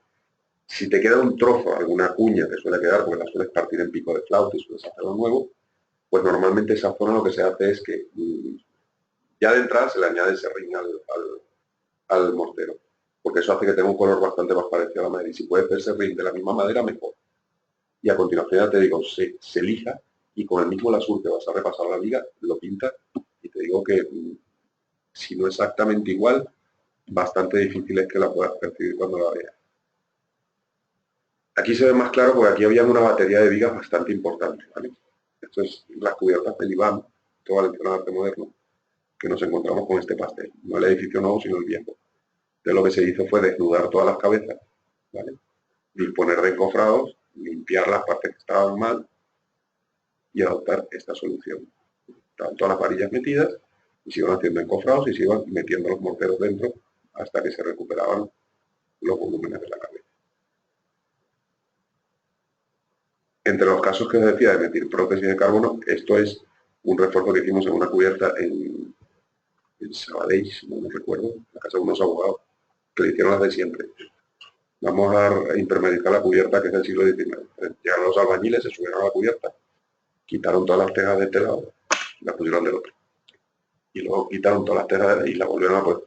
Y aquello estaba, bueno, de hecho hubo una viga que tuvimos que cambiar porque estaba colapsada. Era un auténtico. Flectaron demasiado y querían reforzarla. Pues lo que hicimos fue, si lo veis, prótesis de inserción, una ranura, a parte baja, y ahí se insertó una pletina de fibra de carbono, ¿vale? Ahora vais a ver un caso más, en plan, esto es un artesonado. No, no tiene otro sentido para que trabaja flexible. Depende. Si la pones así realmente, depende del cálculo. Tú ten por cuenta, ¿vale?, que una pletina de fibra de carbono de 1,4 milímetros de espesor equivale a una chapa de acero más o menos de unos 12 o 14 milímetros, ¿vale? Un centímetro y medio. Entonces, si tú metes una chapa de acero de centímetro y medio a flexión de canto, ¿vale?, la resistencia, la capacidad de rigidez es una burrada, es incluso más que si estuvieras. Entonces, por eso siempre digo, ¿cómo se meten? ¿Así o así? Depende. Depende de la luz, depende de la viga, depende de la resistencia que queramos alcanzar, depende de muchos factores. En este caso, por ejemplo, iban 2 o 3 en este sentido. Y la operación es exactamente esta. Una circular, abres una brecha, esto es una artesonado, esto es una viga maestra, se inyecta la resina, todo encintado y todo hecho con todo el cuidado del mundo, y se introduce dentro de la pletina, tanto por un lado como por el otro. Que al final queda esto. Yo os digo que la experiencia de los restauradores que lo han hecho, hacen, yo no sé cuál es el potingue, no sé, lo hacen con la Sur y Coca-Cola. Entonces, cuando se queda esa rayita, que a veces se queda un poco blanquecina, la lijan y pasan con una mezcla. Yo no sé porque Miliki siempre me engaña y me dice, si te digo la fórmula vas a saber tú más que yo, y mezclan un poquito de Coca-Cola con el azul, que ellos se ponen el color y consiguen que incluso les salgan las vetas de la madera para que no se note que estamos repuestos. O sea, alternativas y soluciones hay. O sea que hay que apelar pues a los especialistas. Nosotros siempre decimos que somos el 102, ¿vale? O sea, el tío llega enfermo con un pie roto y 4 rajas en la pierna, pues ha caído de la moto, entra en el hospital, yo lo coso, le pongo los clavos en el hueso, etcétera, y sale andando. Entonces sale andando y dice, coño, pues está lleno de cicatrices, como al cirujano plástico, que son los restauradores. O sea, lo nuestro va más en el término estructural, pero sí que hay alternativas, ¿vale? Otro sistema que se conoce menos, que va más orientado a la estructura de fábrica y otro tipo de aplicaciones, son los sistemas SRP y SRG. Estos no van con fibras de carbono, o sea, con fibras sintéticas, ni de vidrio, ni de carbono, ni de arañida. Estos son fibras de acero. Quedan 10 minutos. Esto los hago Quimia, que tiene una patente, que es el sistema Quimistil, que esto en este caso significa Steel Reinforced Road, que son fibras de acero reforzadas con morteros de alta resistencia. En este caso utilizamos morteros que no contienen cemento. O sea, tienen un contenido cero en silicato tricálcico, ¿vale? Lo que comprueba que evidentemente no contienen cemento. Estos son mallas de fibra de unos 10 centímetros de ancho, de acero inoxidable de altísima resistencia, que no sobrepasan los 1500 gramos por metro cuadrado, pero con una resistencia a tracción brutal, que nos dan mucho juego a la hora de hacer refuerzos en diversas cosas. El nacimiento de este sistema en realidad viene porque llevábamos muchos años investigando de intentar con cementosos hacer refuerzos con fibra y no llegábamos a ningún lado porque siempre las fibras eran más resistentes que los cementos, por muy resistentes que fueran a tracción directa. Con lo cual, en el momento que la matriz, que era el cemento, se rompiera, el refuerzo perdía eficacia. Y además de esto, por el tema de la resistencia al fuego. Y se diseñó este sistema, ¿vale?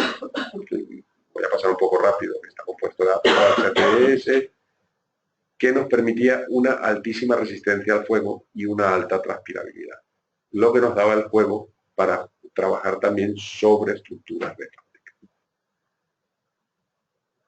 Todo el sistema, os lo digo porque esto sí que es un engorro, toda la parte de ingeniería, está todo testado, diseñado, cada pieza predimensionada. Si necesitáis el sistema, se os da toda la información. Esquineras con chapa de 4 de dimensión tal, porque el vano es de 12 metros. O sea, hasta eso. Eso sí que lo suministra todo absolutamente aquí. Quiero irme a los casos prácticos por cuestiones de tiempo. Estos son todas las pruebas de resistencia, como en el carbono, una vez más os digo, que están testadas cada una para poder daros resultados reales de laboratorio. ¿Para qué se puede utilizar? Bueno, al final el sistema es lo mismo. Un elemento a reforzar, un tejido, perdón, un adhesivo, un tejido y el adhesivo otra vez. O sea, al final funciona como un sistema perfecto. En muros de fábrica, para el tema de confinamiento, hay mucha costumbre de utilizar tirantes, ¿vale? Imaginaros que esto es como colocar un tirante exterior. ¿Qué quiero decir? Cuando tenemos edificios con muros de fábrica que están sujetos a descomposición por miles de motivos, muchas veces lo que se hace es atirantarlos por el interior. Los italianos lo llaman las catenas. Todos los edificios encadenados con unos chismes por fuera, con tensores que pasan por el medio. Bueno, al final, Quimistil, una de las cosas que pretendía era colocar un sistema exterior, ¿vale?, con esquineras de acero, que incluso puede ser postensados, ¿vale?, porque nos da esa posibilidad, que fuera colocado con morteros puzolanos que fueran absolutamente compatibles con la estructura de fábrica y que tuvieran mucha resistencia a tracción, con la intención de poder colocar tirantes exteriores que no se vieran en absoluto y que funcionaran igual que los interiores. Entonces, al final, si lo veis, lo que evita es el efecto caja, el efecto escatolare, que se abran las patas del edificio, poniéndole unos cinturones que evitan la deformación que normalmente se produce por infinidad de motivos, casi siempre la mano del hombre. Pero además de eso, con el tiempo, ahora veremos, esto es la colocación del sistema. Si lo veis, es simplemente las esquineras, que son las chapas estas, que son elementos prediseñados que vendrán predimensionados y calculados por Quimia, donde se confina la cabeza del refuerzo y se coloca en la longitud del muro hasta la siguiente esquina. Esto que está aquí, que esto sí lo suministramos nosotros en el caso de hacerse la obra, es la máquina de postensión. ¿Qué quiere decir? Si por cálculo sale que al tirante hay que meterle 400 kilos de tensión, esa máquina lo que te permite, 400 kilos son 2 vueltas, con una máquina dinamométrica, le metes tensión al sistema, cuando le has metido tensión lo confinas, y una vez que lo has confinado, el sistema se queda activo cuando tú te bajas del andamio. Eso, sobre todo en actuaciones de emergencia, es súper importante, porque no es espérate para, sino es lo confinamos, metemos tensión y lo tenemos. Y cuando nos bajamos ya está funcionando. Eso es fundamental. Por hacer un ejemplo más... Son para modos de fábrica revestida. Sí, claro, para fábrica vista es un poco más tiempo. Claro. De todas formas, en fábrica vista, si metes un tirante, te vas a encontrar con un chapón así de bónico por fuera. Entonces, bueno, es una alternativa más. Esto sería una paja. Es una posibilidad. De todas formas, el 90% de los edificios de fábrica, si realmente nos paramos a verlos, están revestidos. Hay algunos que no lo están. De hecho, no por casualidad, sobre todo en la... En España, en Castilla... Cuando no están revestidos, normalmente es porque son de sillar. Pero cuando son de mampostería, no, en general, hay muchos que incluso han sido desnudados. Esto es una vieja discusión que tuvimos la última vez en la granja. Hay muchísimos que han sido desnudados posteriormente, que siempre han estado revestidos. Y el revestimiento, los guarnecidos no son casuales. O sea, los guarnecidos realmente protegen estas estructuras. Otra cosa es que en algún momento de la historia se ha puesto de moda que yo quiero ver la piedra vista. Vamos a ponerla en valor. Pero cuidado, si el edificio estaba revestido, no es por casualidad.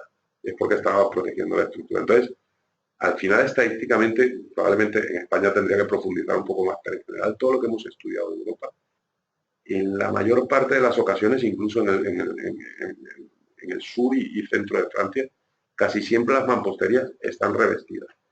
Otra cosa es en las zonas de alta montaña, donde hay más técnica de superposición, donde no habían morteros de entrega, técnicas de esquisto, etcétera.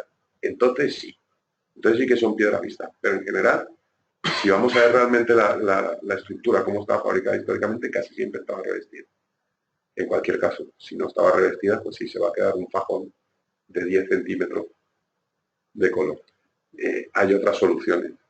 Hacemos más sección con mucha piedra y que quede el muro más gordo. Pero bueno, esto también es como siempre. ¿Cuál es la prioridad? ¿La estética o el comportamiento estructural? Yo siempre yo por deformación profesional, yo dejar al edificio todo lo bonito que queráis, pero que no se caiga. Luego ya lo dejáis. Por mi honor, que llevo 25 años peleándome con patrimonio, esta tarde incluso, y sé lo que hay. Pero bueno, hay momentos en los que hay que establecer prioridades. Si no se establecen, luego los edificios también aparecen en el suelo. Esto también hay que tenerlo claro. Pero bueno, cuestión de criterio. Esto es otra de las técnicas que se utiliza con Kimistil. Esto en realidad es una cosa que se desarrolló para toda la zona del Lac, Huila, Norche, etcétera. Que bueno, en estos días, como habréis visto, ha habido una fiesta importante, que son sistemas de muros armados de fábrica, cuyo objetivo en realidad era un objetivo antisísmico, porque ahora os explicaré por qué. Esto es un ensayo que se hizo con Kimistil a efectos de que veáis cómo funciona en la feria en la que se presentó. Esto es medio arco de fábrica de ladrillo en rosca, que se revistió con Kimistil y que se puso sobre una base para que se entendiera cuál era el comportamiento del Kimistil. Eso, hecho en un arco solamente de fábrica, no estaría ahí de pie, contra altura. Esto es un arco de ladrillo armado, que es otra cosa, ¿vale? Pero un arco de fábrica puro sería imposible. ¿A qué me refería yo con el sistema antisísmico? Cuando nos encontramos con estructuras de fábrica, y esto en la rehabilitación aquí también ocurre mucho, y es una pelea permanente. La primera sensación o la primera reacción del técnico cuando se encuentra que tiene que sustituir, cambiar una cubierta, lo que sea, y tiene deformaciones en los muros de carga, es, vamos a meterle un funchito de hormigón, de coronación, bien bajo y bien armado, para que nos ate los muros. Como os dije al principio, las estructuras de fábrica solo saben trabajar a conversión. Si yo le coloco un elemento rígido, isotrópico, elástico y altamente resistente, y por casualidades no quiera, como ha pasado en el sur, en Lorca, y acaba de pasar en Rusia. Viene un episodio sísmico. Las fábricas van a tender a moverse de forma plástica, natural, y ese elemento que es rígido y resistente, y es la leche, bien sea de acero o bien sea de hormigón, no se va a mover ni un palo. Y va a acabar reventando los muros de fábrica y haciéndolos colapsar. Este sistema yo siempre digo que ha nacido por seguridad. Este sistema nació antes del terremoto del Áquila del 2009. La verdad es que los edificios se mantuvieron con bastante dignidad porque lo que pretendía era colocar con capas de ladrillo armado, que es una situación mucho más dúctil que un puncho de hormigón, pretendía la coronación de los muros para la posterior colocación de las cubiertas. Yo voy a decir una cosa que a lo mejor tiene poco que ver con la presentación, pero que es imprescindible que no saco las fotos por cuestiones de que luego salimos en los periódicos.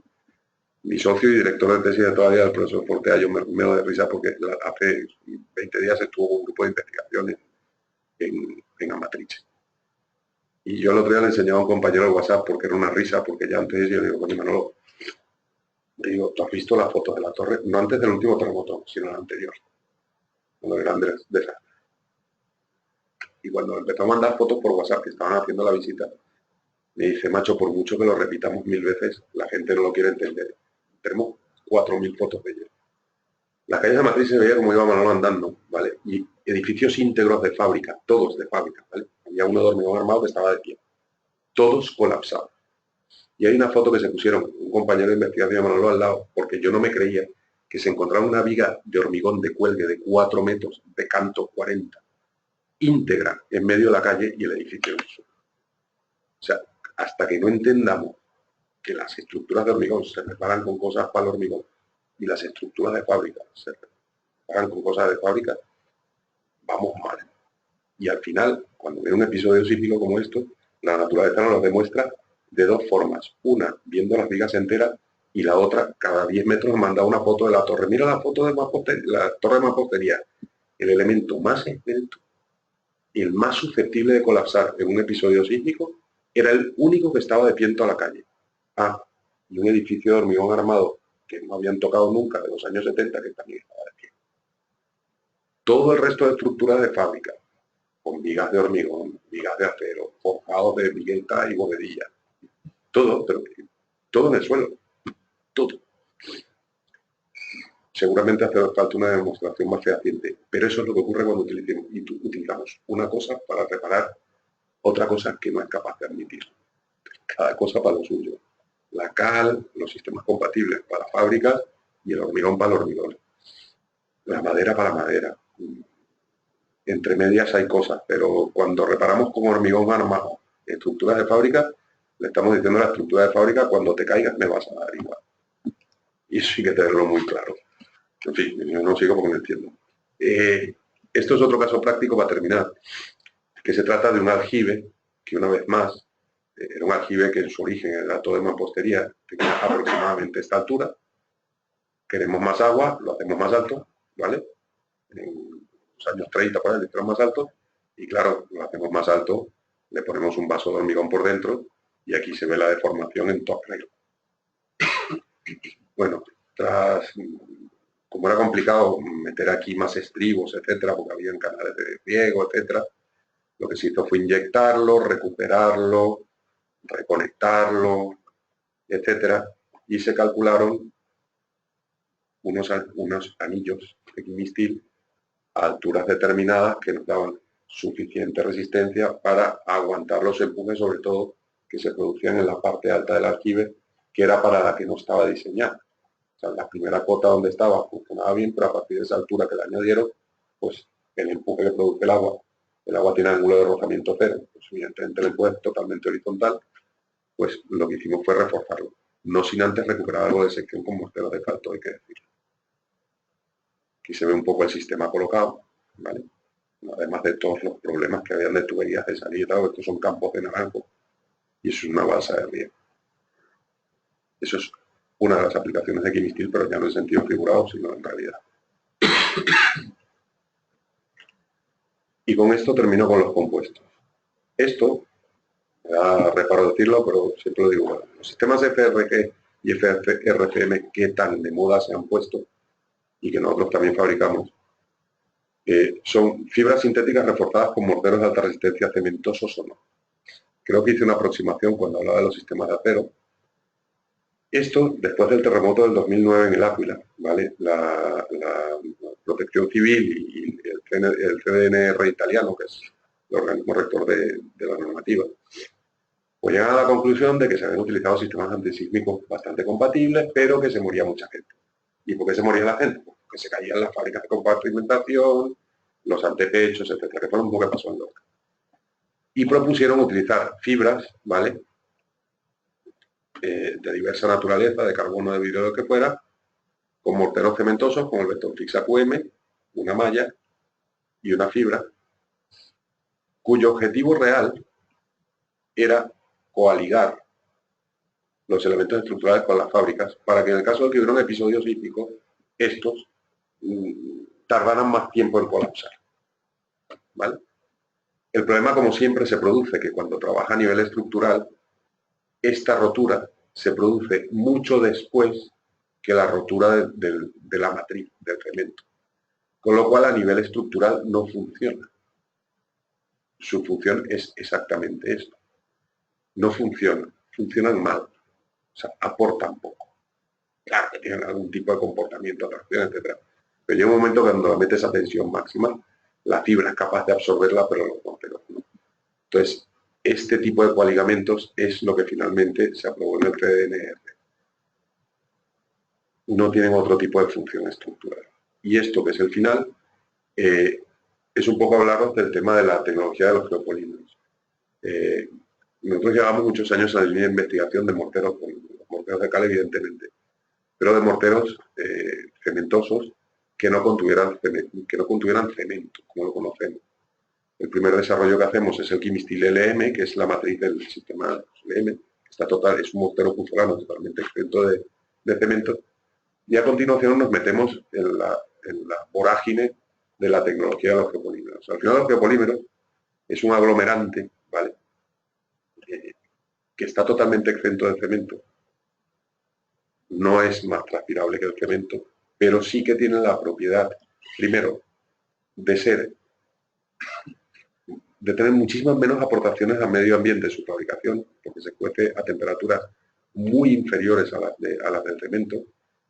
Además de esto, de alcanzar resistencias mecánicas en etapas muy tempranas, quiero decir, nosotros metimos en la Universidad de Valencia un trabajo de final de carrera, me pidieron, vamos a hacer un comparativo porque no entendemos qué coño es geopolímero. Entonces me cogí un mortero R4 de reparación estructural de quimia, el Betonfix FB y el monolite, ¿vale? El monolite L. Los metimos a los dos y vamos a ver cuál es la diferencia entre el comportamiento de uno y el del otro. A los 28 días, más o menos, los dos se comportaban igual. La única diferencia es que si ambos tenían que llegar a 600 y pico kilos de resistencia a compresión a los 28 días, el monolite lo hacía en los primeros 3 días. Y el otro le costaba 28 días alcanzarlo. Quiere decir que para reparaciones muy comprometidas está muy bien. Es un sistema, además, que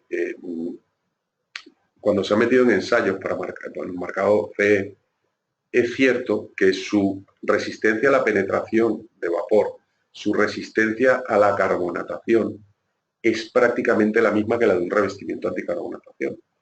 Y por otra parte estamos utilizando un material que no es cemento, con todas las implicaciones que tiene el cemento de aportación de sales y de contaminación de medio ambiente.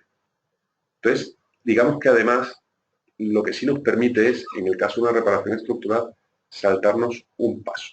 Por esto hay que ser muy cuidadoso porque las cosas se venden de forma muy baladí y esto tampoco es. Cuando vamos a reparar un elemento estructural, hay varios pasos que hay que seguir, ¿vale? Nosotros decimos que 3 pasos en una sola operación. ¿Qué quiere decir? Esto es una reparación quimia estándar conforme con la UNE 1504. ¿Qué dice? Desnudas las armaduras, dejas los hierros vistos, los limpias, los cepillas, los chorreas con arena, lo que toque para eliminar las exfoliaciones. Le metes un convertidor de óxido, a continuación un realcalinizante que puede actuar como puente de unión, simplemente es un mortero cementoso con muchos polímeros para que genere un ambiente muy alcalino, y luego recuperas el volumen con mortero de reparación, Betonfix X, Betonfix RCA, FB, el que quieras. ¿Qué ventaja tenemos con el monolite? Con el monolite? Pues muy sencillo. Los primeros dos pasos son impepinables. Hay que limpiar, hay que desnudar, hay que exfoliar y hay que reconvertir el acero. Porque si no dejamos el cárcel ahí. La ventaja que tenemos es que no podemos saltar el paso del realcalinizante, que es poner el pasivante puente de unión para poder. Y hacemos todo hasta el acabado, porque puede tener un acabado muy fino, con el mismo mortero. Repito, la ventaja que tiene es que alcanza resistencias mecánicas a muy corto plazo, es altamente adhesivo y además de esto protege altamente las hormonas ante la carbosa. Protege los procesos de oxidación y por ende la carbonatación del hormigón. Entonces, bueno, esto sí que da ciertas garantías. Yo os pongo los datos técnicos ya casi para terminar, para que veáis realmente dónde están las virtudes. Cuando empezamos a hacer las pruebas, mira, prueba de protección contra la corrosión. Tiene más o menos el mismo comportamiento, de hecho lo cumple, que un producto, o sea, el comparativo se hace con un producto que es específico para esto. O sea, ¿qué valores se obtienen referente a un realcalinizante? Pues con este mortero se consigue el mismo valor. Resistencia por adhesión, pues exactamente lo mismo. Aquí es donde viene la historia. Resistencia a la compresión, bueno, las que se consiguen son a 28 días, son auténticas burradas, pero si lo veis, a 7 días es casi el 80% de la resistencia. A 7 días está a 65 y a 28 días a 70. En los primeros 7 días alcanza una resistencia brutal.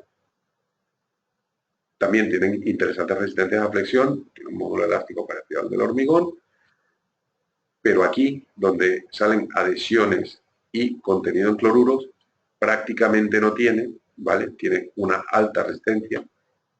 Y en la prueba de carbonatación, lo que os decía, tiene los mismos valores que puede dar cualquier pintura anticarbonatación que tengamos en el mercado.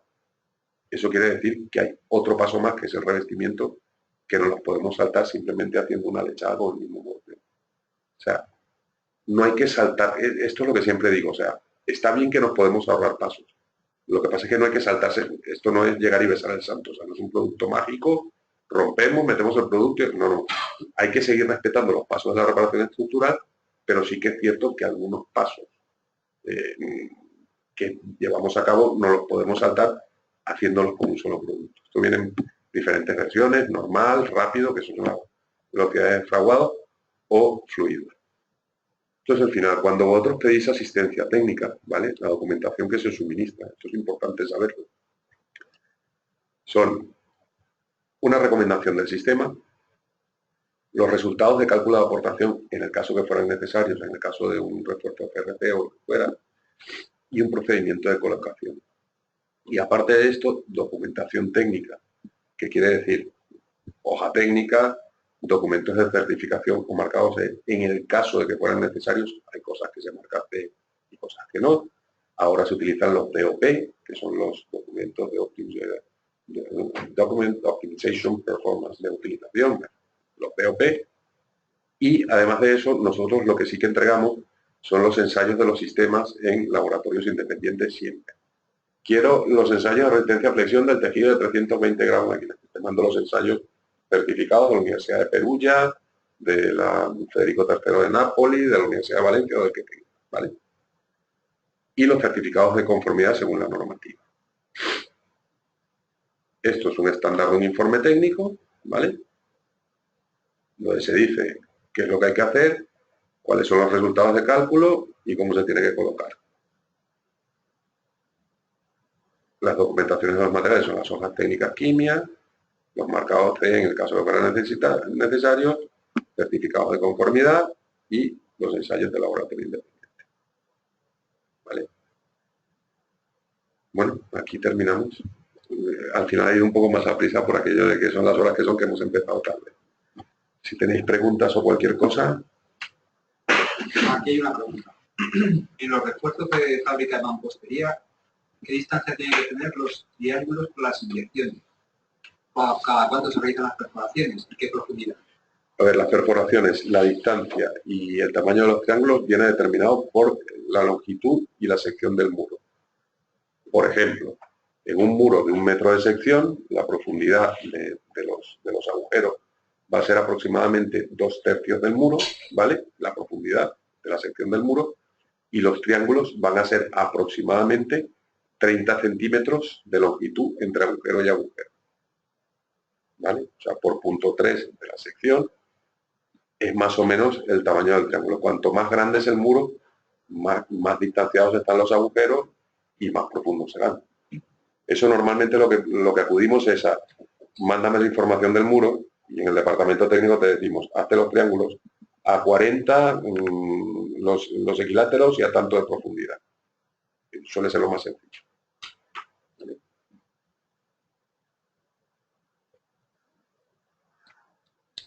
Más preguntas. Gracias. Gracias. En fin, por favor, la encuesta de la ISO. Que luego me pegan. Siempre me pegan el punto. En fin, yo no me quiero ir de aquí sin decir, pues que es una lucha que llevamos hace 25 años, de verdad. Dejar de ponerle cemento a las estructuras de fábrica, que se lo pasan muy mal. Se lo pasan muy mal y no queremos aprender. En esa misma iglesia que os ponía, en la de el Pazo Blanco de Lorca, lo que ocurrió realmente es una bóveda tabique. En los años 70, ¿vale? Se dieron cuenta que se había deformado la bóveda tiene unas costillas por fuera. Y encima de las costillas le metieron un cupulín de hormigón, no armado. Cuando vino el terremoto de Lorca, se meneó todo el edificio, que no tiene nada de hormigón. Y la cúpula, que es la que está en el altar mayor, se desplazó el cupulino de hormigón 16 centímetros completo. Yo cuando subí a la bóveda dije, estamos asustados, me cabían las manos así, la raja así. Seguimos poniendo el hormigón, vamos a obtener los mismos resultados. Bueno, esto es que no se me escape. Bueno, señores. Muchas gracias. Vosotros, encantado. ¿Esto cierro? Sí. Vale.